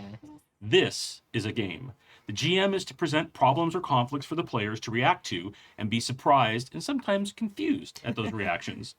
Using techniques like the Quantum Ogre and clues is like having an explanation point above an NPC's head in video games, but far more subtle. 4. Player satisfaction. In my early days of gaming, I became aware of 2 times a GM fudged dice. One was to save my character's life. Another was a random roll table with only one result. What? Sorry, that's great. Whoa. Like, go ahead and roll. 37? Oh, wow. Right. Both times did not feel good. The first time I felt dirty and not in a fun way. As if I cheated. And every moment I played that character after, I felt tainted. Pause for your Americans to giggle. Yes, taint. That's very funny. The latter, I felt insulted. Like the GM was treating me like an idiot. I wouldn't have an issue if it was just what happened.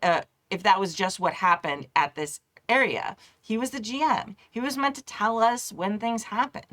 I get the same icky feeling if I feel a GM is story fudging. I don't mean developing a story as we players make our mark on it, or even ask us what the thing happens due to our actions. I mean changing key elements of a plot so our theory is right, or worse, not even having a plot. I feel so attacked. I feel like my time is wasted. Wow. I like the chance to work out clues, to solve a mystery. It would be wrong to be surprised. Yes, some players may like to be able to world build, but some may want to solve a real mystery and show that bum Columbo how it's done. Get immersed in a make-believe world that they can explore, or just not be GMing for a campaign. But enough of telling you what it is you do is wrong and you should feel bad. There is no one true way of GMing. If you can have fun with your friends, you're doing it right.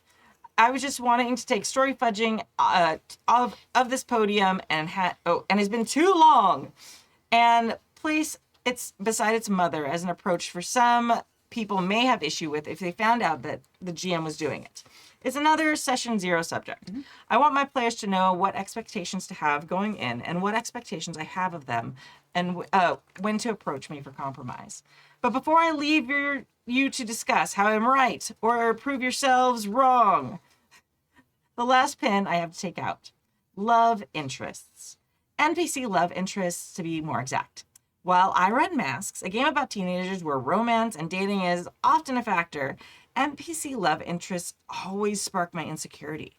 It ironically comes down to a very binary issue for me. Do the NPCs make the first move, or should I wait for the PCs to make the first move? Most of the teenage cast became quantum love interests. If the NPC makes the first move, does the player feel obligated to play into that?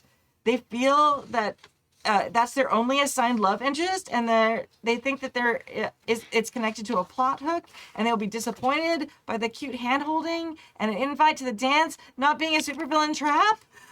If I wait for the PC, does it feel unnatural, jarring, or like a cheap fan service? If the NPC suddenly show them interest back when they didn't before? And if the NPC is not interested, am I denying my players their agency? I'm playing it by ear. I consider every quantum love interest an option. It's just different levels of difficulty, depending on previous interactions.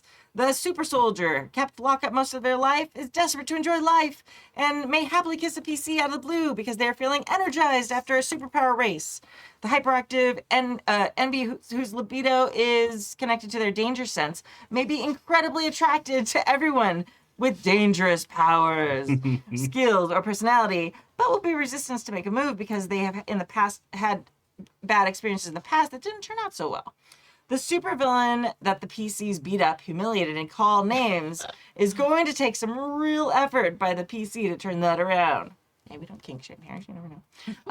And even then, and even with the communication with the players, I am often blindsided, which is brilliant, but my real awkwardness fights to take over.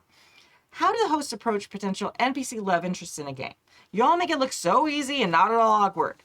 Now, after a small email worth of content, after I could have left, I do truly leave you. Steffi from Scotland. Steffi from Discord. Wow. Fantastic. I mean, Yes. oh my goodness. There's the folds and there's a lot of layers. Before we dissect, I just wanted to point out, I consider every quantum love interest an option, as well as a callback to the beautiful story about your daughter and the dead bird. Ma, Let's Look at a Dead Bird. I think those two are great titles for indie games. Yeah. Every quantum love interest is an option as Ma, Let's Look at a Dead Bird. These are games that need to Good be names. decided. Good names. I like it. Yeah, right All next right, to Exit Pursued by Bear. Right. I'm gonna jump in just because when I started my other home game I run on Tuesdays is a Strixhaven game. Yeah. And you'll be shocked. So everybody knows. So Adam is one of my players. Kurt and Katie are my other players. And when we started, before I started campaign, like, what do you want to have happen? Like, what do you want to focus on? All of them put rivals and romance. Yeah. Right. They all want to like Yeah. romance and rivalries. That's the thing we want to explore. And I'm like, this Love is it. great. And what has evolved over the course of the game is each of them has very different romantic relationships with NPCs. Adam has found this wonderful elf, and they're in a very like lovey-dovey relationship, and they're very awkward with each other, and it's very on point for Adam. And Yeah, he's you know, dating Joey I know. in game form. Yes, Joey yes. is an elf. Basically, yes. So, but he Speaking of the Monster Hearts couple that got married. yes, exactly. So I mean, knowing Yeah. his partner, Type. knowing his type, I put that out there, and so he's like, "Oh, this is great," and his character. Joey would is be very excited. naive. Like, he literally dressed almost as an elf for the wedding. Yeah. So he would be very excited that we're calling him an elf. Yes. But that is a very particular way, and that was like neither of them making the first move. It just kind of happened, and then they started talking, and then there was like awkward handhold. It just all very cute and adorable. Yeah. Kurt's character is in Herringen, who's adopted by humans, doesn't know anything about his real family or the Feywild or anything else. And he and I talked, and like he just like I kind of made quantum offers with different MTs, and nothing was clicking. And then he told me, he's like, I just don't think any of them like have enough like hair for him, because I was like, oh god, right, you're like a rabbit guy. So I created this character, and he's also like kind of confident, but also like really awkward. Right, his whole reason for going to Strixhaven is he wants to be a great wizard someday. So he'll introduce himself like, "Hi, I'm Rabbit guy. No, he's like, I'm Hops Brannigan. I'm going to be a great wizard someday." That's like how he introduces himself to people. So I came up with this whole thing in the back of my head on who this person is, and so he meets Raucous Willowbreeze, who's a fawn, and she's very interested in him, right? And so they're Rocky, and they hang out. But then he kind of finds out like. Kurt rolls really badly at the most story appropriate moments. He just like F's up a couple of dates but one he forgets to go to, another thing. Like, it's so good. And then so that ends up where she's like, it was we should be friends. And he's like, no, like, and so it's really weird because he's so awkward. She uses wild magic, she casts a spell and loses her memory. She has arcane amnesia. Oh man. And then he's like, and this is, oh my God. He's like, wait, this is my, she doesn't remember. He's like, oh, this is my chance. And so he's like, he corrects all the problems he had the first time around. And this is like kind of weird and sort of creepy, right? But they really make this connection. And he's like, because it's not awkward. Like I've gotten over all this He whole thing. rehearsed first. Yeah, it's like he had the really bad dates, and then he was like, oh, I get this fresh start, right? And I'll put a pin in that. So we'll come back in a second. The third is Katie. Yeah. Right. Katie's playing a tiefling warlock, and she's just dating around. Like, what? It was all good. Doesn't matter. Anybody, everybody, it's all good. Connects with this other character in their dorm who's a damn fear. They have the whole like dark sisterhood of traveling chants going on, right? Cute. And then what ends up happening is the whole time I know what this damn fear feeds on. Like I say on the podcast, it's happened now. She feeds on the hopes and aspirations and dreams of other people. And so the whole campaign, things have been happening where someone's about to get something and then it fails. So and it failed, and it's her doing it the whole time, but they don't see it until it happens, like to where and it's a super toxic relationship. Oh my God, it's unbelievable yes. how toxic it is. And at one point, Katie's character comes up behind the other character, like pulls a knife on her, and she's like, if you ever, because she did something to Adam's character, she's like, if you ever fuck with Tarsa again, like, I'll take you out, basically. And so as a GM, when you're getting all these different NPCs, like, how do you, like, so you say that you're talking about it with the PCs out of game first. Yeah, I talk and with kind of presenting it as like options. Basically, well, Ice cream flavors. Yeah, I mean, it just started with like we want romance and rivalries, right? And so I approached from like, great, I'm going to basically present you a lot of flavors. I'm going to see what your character gets attracted to, and then I can push things that way. So how do you do the actual presenting in game? Like, right. So like in game, for example, with I'll use Kurt's character because that was the one where like we had to go through a lot of iterations. One was like, okay, so he wants to be really good, so this really smart girl's going to talk with him, right? But then his character got kind of intimidated. He's like, oh, this person might be as smart as me, right? And then so that was awkward, and they didn't really click. And then I was like, okay, well, maybe someone who like, so you had her make the first she move? made the first move, right? What did that look but like? with his character, so that looked like they were in a class together. Okay. And she came up and she was like, oh, I see you've got this textbook. You know, I really find, and had this very intellectual conversation about it. His character's super bookish. They start responding, but then because I basically, when I make an NPC, I've got my little kind of notes on, you know, who they are and what they're, so I have to have a core foundation, so no matter what happens to them, I know how they respond. But it just was really evident. They were like, oh, you could be really good study buddies, but there's no spark there, right? So the next time I waited until he like awkwardly bumped into somebody, or that's right, he did something super embarrassing, right? And then it was like somebody was like, oh, that's okay. It's like, but but with Rocky, it was just like she sits next to him and just starts jabbering. And he was like, you know, blah, blah, blah, this whole thing in a class. And he was like, oh. And he was like, but he had told me after the first couple of times where, because he was a character who was never going to go talk to anybody. Like, I had to do the NPCs So you built it first. for the character. Right, for the character. Because I know, like, that character's never going to go try to meet somebody. But the player has told me they want romance and rivalries. So for both of those, I had to do NPCs, like, day one.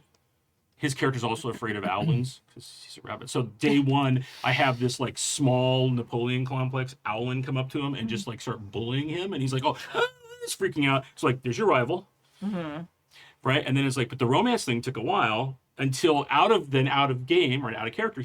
Kurt tells me, he's like, I think the thing is like, he would have to have somebody he felt more comfortable with, and oddly enough, that means they have to have fur because he's all rabbit, and he's going to feel weird around somebody that isn't some kind of way to do that. I love when a player comes with this interesting detail. Right, because it's the gift, right? It's a gift. Yeah, it's a gift. So with Katie's thing, then Fear, her warlock, and she's hiding from her family, and that's her big thing. The way I'd written the damn Fear is that she can tell when, like, she'll get clues as to what happened, or she knows when someone's about to do something that is, or has their deepest desire or thing, and her deepest desire is not to be discovered. And so when she goes up and threatens her, her reaction right away, and she just comes to her out of like reflex, is she says something, bites back at her, and uses her real name, which no one at the campus knows. And so that gets real bad real fast. And How did that relationship start, though? that relationship started as they were both in the that's, like, same. the question. They're in the same dorms. Yeah. Right. They're in the same dorms, and so that relationship. You're right. Sorry. It's okay. Yeah. I love your stories, but I just But the it's relationship, an amazing relationship. How Yeah, did the they- relationship started as they're in the same dorms, and so Katie's character wanted to do something nefarious, and was like, "I need to find someone who can help A me." nefarious A partnership. nefarious partnership, right? Yes, And love so that. she wanted to get some poison. She's like, "How can I do that? I can go buy it anywhere." And so do the strict thing. She's like, "Oh, I'm gonna try to find someone who's interested in Witherbloom because that's more of the light thing." And she's like, "I'm like, okay, here's the Witherbloom students that are in your dorm." She's like, "Oh, she's kind of hot. Put a romance interest I'll go next talk to a her." So quest. she totally approaches her. Yeah. And to get her to go with her, she just like, hey, she's like totally turns on to like super toxic sex appeal. Yeah. So I'm terrible. I bury the lead, which is why I have big long form games. But so Adam's character was very much like they just kind of met, and it was very cutesy, and it was like, "Do you like the? Oh, I kind of like the thing too." They met over a meal. Aw. Right, it's a total meet cute, right? And they're like, "Oh, that's right. Oh, do you like those? Oh, those are, yeah. Try this." And like goes to hand it to him, and like accidentally almost feeds it. It's like everything's super awkward and super cute. I have to put someone in Hops's life Yeah. because that's the only thing. Katie just was like, "Oh, I'm just gonna find somebody. I need somebody to do some crimes with. Oh, she's hot. I'm gonna do crimes with her." Yeah. Based on both Right. the player and the character, you have to sculpt the Yes. encounter that starts it. Yeah, and they've all now progressed to the point where they've gone through these big relationships. And the reason I got derailed to talking about this is that what we talked about just a couple sessions ago was like, we have 3 very different like romance stories that are built to that. One of them is like Adam's almost like classic like rom-com, right? Where it's like, but there's not the miscommunication. That's the thing, is like one time they had a dust up and they just talked about it. Oh. And everything was cool. I was like, that's great.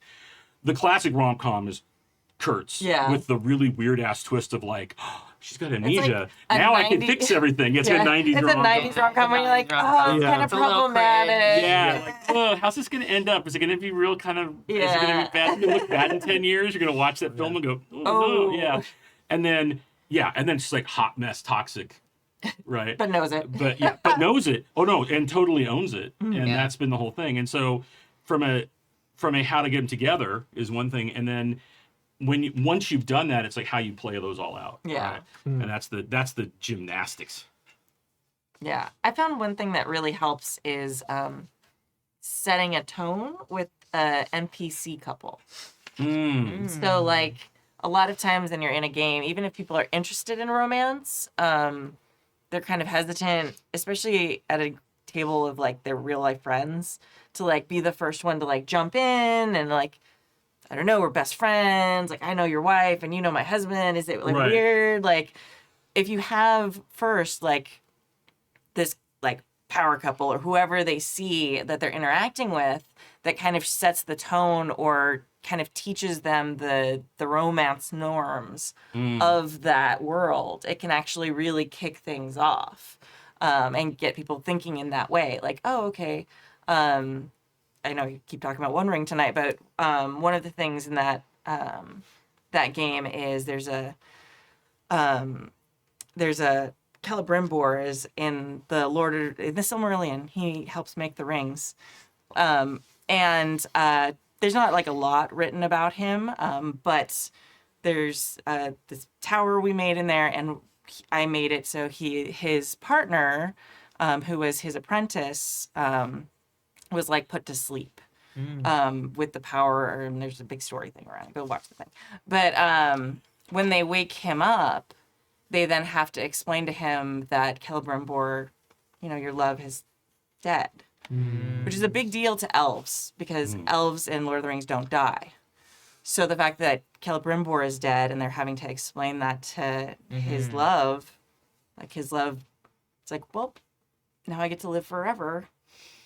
and hopefully, I'll, and they're explaining to him, and he's okay. Well, maybe I'll be lucky, and he'll be one of the chosen who will be reborn someday, and I'll Yeah. go wait in the never-ending land. But it's kind of set this tone that then like kicked in. Like Kai's character had like a love interest, but just like this elf epic romance between these two characters that might work out and might not, like was like inspiring to Kai's character with his love interest, because it was like, that was the thing. It's like, you're an elf, fell in love, it's forever, like literally forever. You don't die. So it's one of those things that set a tone that was like, okay, it's okay for elves to have this sort of thing, and it's okay. It also set the tone of like, hey, there can be gay relationships in our Lord of the Rings world. Yeah. It was like, great. yeah, it's like, this is what happens. And so it was a way of like signaling like you can go for this if you were interested. So I don't know. I love jamming romance. I love it. I think I really like that upfront discussion with the player, especially based on the kind of game that I'm going to be running. I actually really enjoy pre-established relationships versus starting romance. Although I love starting romance, but I think I get a lot of mileage out of an NPC that already has an intense connection with the character as a way to give that player a chance to really talk to someone in a way like they know them very well. So you're not always having the, I know everyone in the party really well, but these NPCs I'm meeting for the first time, except for like my dad or my mom or my friend. The romance really opens up a pathway to say, how is your character in an intense situation? An ex or a person they've been seeing on and off, or Exes, yeah. love an ex. Messy exes. Or so even an good. ongoing relationship that also had its own complexities. I had a fun memory plotline, a character with memory as a plotline who continuously wiped their memory every day as part of like a religious ritual, but actually had a girlfriend as well. And the girlfriend was aware of this, so they had their own ways of figuring out remembering each other. And that was really cool, and that was another way that the player got to explore an important element of that character. Like, I have this memory thing going on versus how does that affect intense relationships in my life without having to start from scratch. And that was all upfront stuff that we just discussed out of character. That's awesome. So funny how there's a Groundhog's Day experience, 51st Dates experience, Yeah. all the full spectrum of the rom-com. Yeah. That's almost like a thing you could use, right? When Sure. you start like, I want to have a relationship. Okay, great. What rom-com? Like, give me like, when you Love like a good rom-com. Yeah, like when Yeah, you read yeah. like, especially like PBTA games, a lot of times you're like, oh, here's the tropes I'm pulling from, right? Which is really helpful. Like really quickly, like, oh, that's the kind of game I'm gonna play, Yeah. right? Like that same type of thing with Freaky relationships. Friday, Give me mode. Freaky Friday, yeah. Amazing, yeah. Or not. Maybe they pull like some super deep, tragic thing out, and you're like, well, okay, like that's actually a really great Yeah. like pregame question. Like, Yeah. if you're gonna have a romance, like, what's the flavor of it? Like, tell me Yeah. what it is. I've definitely had conversations with my players who are just like ahead of the session, just being like, well, what do you guys think? Who's married here? Who's dating who? How do we know each other? Did you guys used to hook up? Is this just a family? Or you guys just, and that's always kind of like a fun way to like just, it's a good way to gauge at the front, like where people are interested in Yeah. going. Yeah, it's funny. I actually ended up getting more caught up on this question about fudging dice. Yeah. Because I've been thinking about it a lot recently. I have so I've been getting a lot into, like I mentioned it earlier, like getting into OSRs, and I also love like just games that like ask everybody at the table to sort of like, hey, what if there weren't characters? Just like we as players, like what's the story that's going to be kind of exciting to us? And I have a brand new group right now of newbies, and they're doing D&D, but they're fresh, and part of like that kind of falls into the fudging dice thing, and also like the confidence query that was brought up was like trying to figure out how to get what's the buy-in for these players who are just not familiar with the game. They don't have like an affection or whatever. They don't listen to the podcast. They don't watch AP. It's how do you just get these people to sort of like feel confident to take choices? And a lot of that, what I've been noticing has been working, is finding ways to like not say, this is how you do this. But instead of sort of like giving him a suggestion, like I was like, hey, what do you guys think about like a little horror, a little something to do with like snow? Yeah. And they're like, yes, we just finished the latest season of True Detective. Can we do something corpsical? Yeah. And I was like, Nice. you read my mind. Let's do a corpsical game. Oh my God. And then I was like, what if this was like a fantasy noir? You guys are all private investigators. You guys are detectives. You're trying to solve a crime. And they're like, that sounds great. So right away I'm like, oh, the buy-in's going to be here. I'm going to give them little handouts, clues, things for them to sort of just, as a group, to someone be like, yes, we're detectives. We're Yeah. putting the pieces on the board. We're connecting them with string. And like, I knew that that's going to sort of like shortcut to the place where the confidence isn't about like, okay, well, I'm a dragonborn, I'm going to stand like this, and this is going to be my voice. Like, it's the confidence is going to be a lot more about, oh, we're just enjoying having this game. And we had a fantastic time. Yeah. Today we, like a session 0 a few weeks ago, today we had our first game Yeah. before this. And it was great. They were, putting sticky notes like, all right, I theorized that this is how this person died. Oh, really? Well, I think That's that's so great. And that was just like a little bit of just seeing, kind of watching across, like around the table, what they were kind of just getting excited about. Yeah. And it was none of this like the tenderness or preciousness about how to do this right. As far as fudging dice, the thing I've been thinking about a lot is like, one of my players was like, okay, so what's the difference if I hit somebody with my quarterstaff and I hit them instead with my scimitar? And my mind kind of goes like, oh, personally, like neither one of those are interesting storytelling. I'm like, well, but the action is like sort of, to me, a way to get to some dramatic point. So like Yeah. how much damage you do to me is just not that interesting. And so I kind of was just sort of saying, hey, listen, the goal here is you're doing your best to hit this creature. That's it. You're trying to hit this goal. That's it. And I even told them up front, I was like, you guys are low level. I don't want you guys to be thinking about your swords. I want you to be thinking about yourself. So just hit them, and they'll die. And like, and so in terms of fudging the dice, I'm just like, it doesn't matter what you roll. Yeah. Great, you just hit them. And the thing is, it takes the pressure off of me to sort of like be sculpting these like, all right, well the bonus applies here and it doesn't apply there, and you have to remember that. Write that down. This is your first time playing, because I think that's just the way to like really scare Yeah. somebody out. But then See, I wouldn't call that dice fudging though, because you're not like lying to them. I think that the dice fudging thing is very specifically about like lying and hiding something from them. Right. If you're being upfront, like, hey, I'm homebrewing this, like we're not going to do it as written. We're switching how we're doing that. yeah, I feel like that's like streamlining or like homebrewing, but like dice fudging, I think the deception is the part people really dislike. Yeah, I think that I've definitely had groups who would have felt that was like, no, that's not what you do with D&D. We're going to keep it pure. I want to have 100%. oh, the dragon needs to have 200 hit points. I want to know that I'm going to be grinding here for a long time. And you could also go like, well, there's an option for me to roll this many dice to check out his hit dice. Oh, look at that. Everybody rolled. They all turned out ones. So I guess this dragon has 10 hit points. Like logistically, that could happen. It's a ridiculous amount of odds. But yeah, I've had situations where groups are much more about like, no, that wasn't satisfying because we didn't hit these data points.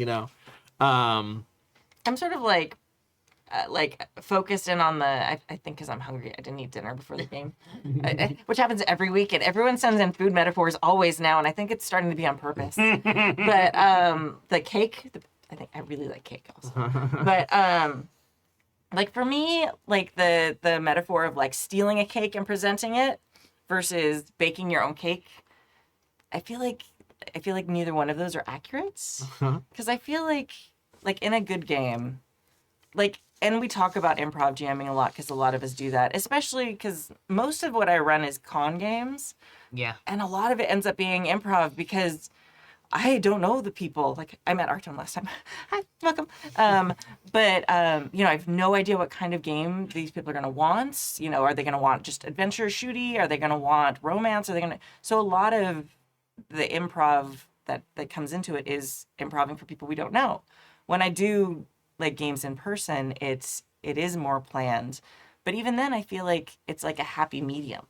It's like, and this is going to be super cheesy and it's fine, but like everyone's bringing their own stuff to the table. So like Alex is bringing the eggs, Artem's going to bring the flour, Bill's gonna bring all the sugar, like, and together we're baking the cake. And I might use a little bit more of the flour this time, or I heard this is someone like mentions a recipe or a flavor they love, like, so we're all bringing it together. Yes, I'm taking bits from each person, but I think that's important. And there are exceptions. Like, I think, like Artem was talking about, you're solving a mystery game. Yeah.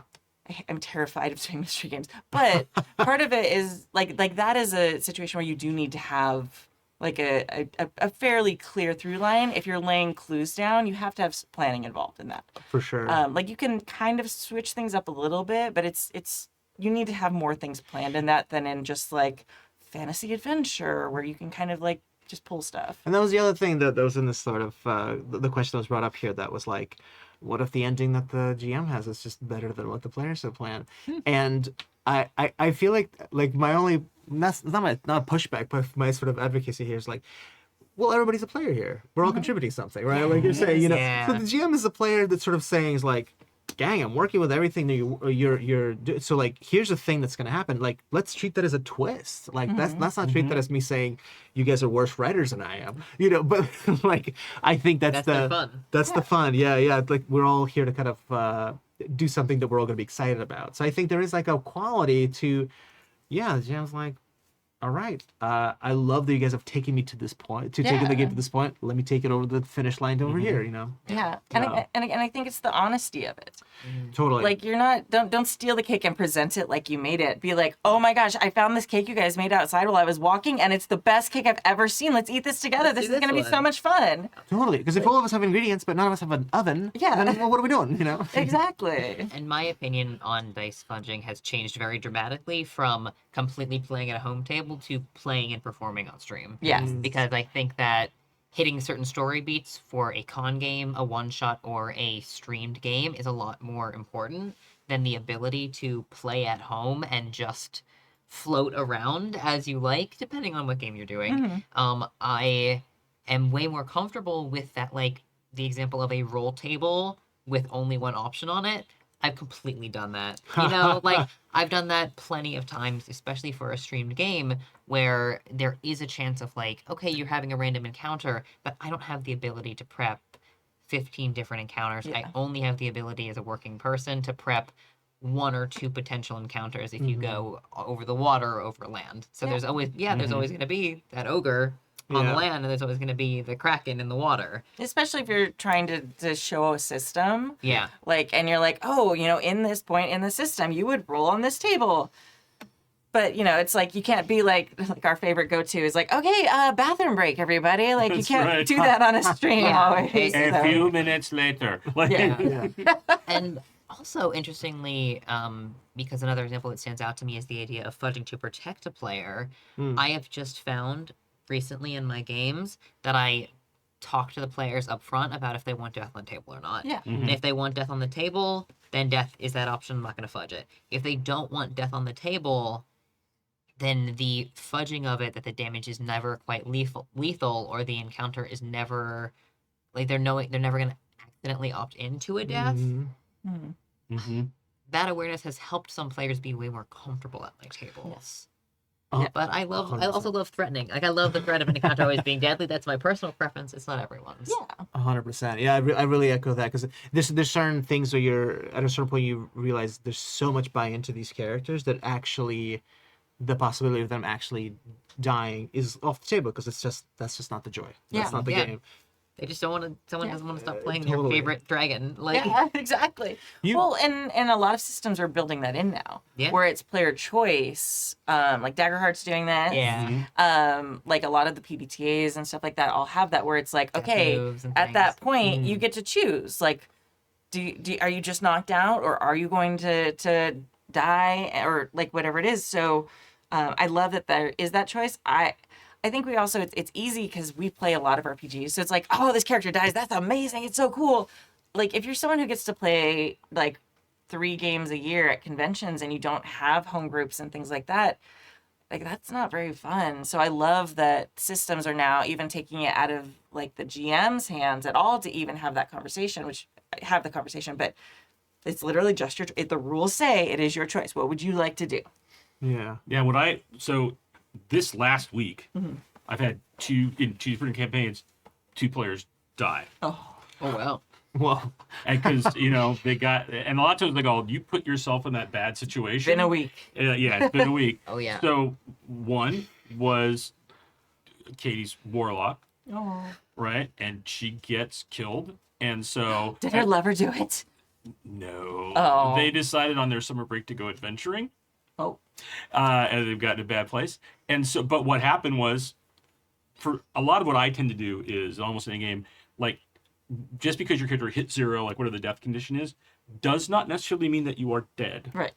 And one of the things I do prep is like what everybody's potential out is. That's fun. So Oh, she cool. died. And she's like, oh my God, my character's dead, everything. And I was like, you're a warlock. Hang on a minute.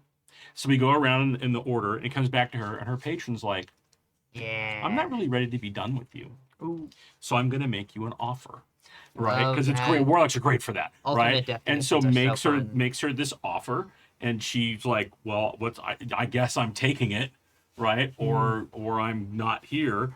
But then the fun thing is that, and her character's very kind of vain and stuff. It's like, but I need to leave you a reminder to not be so, basically to not do things the way you're doing them and do things I want you to do them. Uh-huh. So she got hit with psychic blades across the forehead, Oh. right? And so what happened is time spins back, all the stuff she describes that she sees in her mind as she's dying, rolls back. And right when she's about to get hit, they just get moved up and severs both her horns. So she's got like Hellboy nubbins. Yeah. Right? And she's like, oh, okay. But I'm still here. So she's like permanently in the world. It happens. Everybody does the whole thing.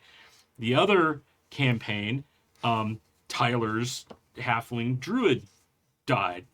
In no part, not because what Kurt's character did, but then gets killed and actually goes 0 hit points, right? And then because of a thing that I set up, and I'm not kidding, we're in session 83, a thing I set up in session 26. And Yeah. I love paying those off.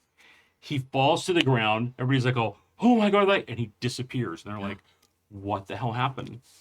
And I think the players have all figured this out. It just happened this week, but I'll say it anyway in case anybody's listening. You can turn it off now if you're in my campaign. Or if you think you figured it out, you can listen and see if you're right. They met a long time ago, a Herringen who gave them tickets to the Witchlight Carnival. And but before he's like, he goes, oh, before I hand these to you, can I have a minute of your time? And they were like, sure. That's a big deal to me. They get the tickets. And so I always in the back of my head, it's like, at some point, I'm just going to pull a player out of a situation. I don't know what it's going to be.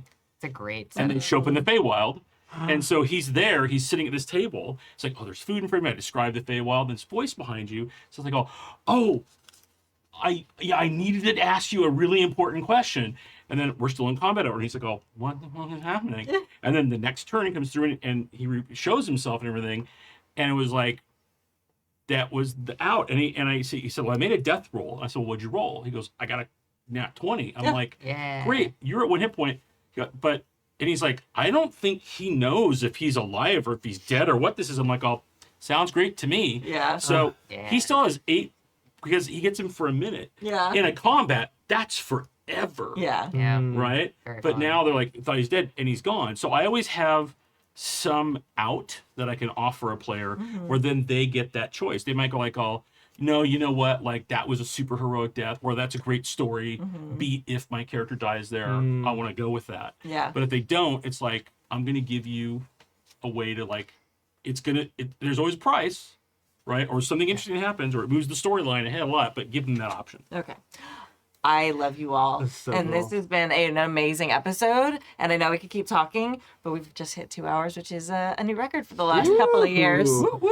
It used Okay. to, in the days of old, it was like 3.5 That's why I only hours come sometimes. on like once every 5 minutes. Yeah. All right. Thank you for joining us for season 33, episode 21 Please support our amazing indie designer of the month, Stephanie Bryant, at DriveThruRPG when you search their name. And thank you to our chat mod, James V, and to our amazing Patreons who keep us ad-free and independent. You can join their amazing ranks at happyjacks.org/Patreon. My name is Kimmy. I am the much talkative Bill. Hello, I'm Artam. And I've been Alex. Does anybody have announcements or anything that they need to share or upcoming things? Well, 1.4, the next version of Daggerheart does come out Yay. this week, I believe. I've been off, so I haven't been finishing that up. But check it out. And then also another game I've been working on is currently in open beta. It's called Confluence: The Living Archive. It's built by an amazing team of queer POC who are have been working on this game for the past 2 years, and you can check it out at bit.ly/P presave C confluence. Amazing. So cool. I have a forthcoming season 2 of a hard-hitting podcast and YouTube show in which I pair scary movies that I love with sandwiches that I love. Yes. It's a show called Amazing. Scary Movie and a Sandwich, and I have a whole bunch of fantastic interviews that I'm currently working on editing and planning to launch season 2 sometime during the summer. Sounds fun. But there's a couple of cute solo episodes available on Spotify if you want to hear me with some dulcet soundtrack behind. It's very chill. Do you get like the recipe for the sandwich? So my goal is to shout out as many small businesses as I can. Oh, nice. So Oh. for instance, gives me an excuse to go there and eat sandwiches. Yeah, I one love minute. it. The only thing I've got is on Wednesdays over on the Severed Studios on Twitch. Pretty much every Wednesday, I play Orgoth Skullcrusher, who is a half-orc, half-drow, all badass, unarmed battlemaster, now also some barbarian flavor in there, which is a very amazing show. I love people I'm working with, and if you want to come check us out, that would be super cool. Awesome. And I've now finished putting in the music for the end of the show. So thank you all for telling me what you're doing this week, because I forgot to do that before we started. So yeah, I am supposed to do this at the end of every show, and I always forget. But thank you. And goldenlassogames.com/Kickstarter Yeah, if you want do to it. follow the Starscape campaign, and maybe we'll get to the You should. Firefly crew. And we're going to leave you with a song. This week, we are going to leave you with Danny Boy by the Merry Wives of Windsor. If you are in the Southern California area, if you go to the Renaissance Pleasure Fair, you can see the Merry Wives of Windsor, hear them sing some songs that I wrote, and which I confirmed yesterday, still sing most of them. Nice. You can still Yes. see the Poxy Boggers that sing a bunch of songs that Bill wrote. Right, which I was out there and they remember some of them. I mean, with them it's iffy. I mean, Yeah. and yeah, a bunch of amazing people. So yeah, thank you so much, and we will see you next week. Bye. Bye. Oh, Danny boy, the pipes are calling from glen to glen and down the mountainside. The summer's gone and all the flowers are falling. 'Tis you must go, and I must bide. But come me back when summer's in the meadow, or when the valley's hushed and white with snow. 'Tis I'll be there in sunshine or in shadow.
gracious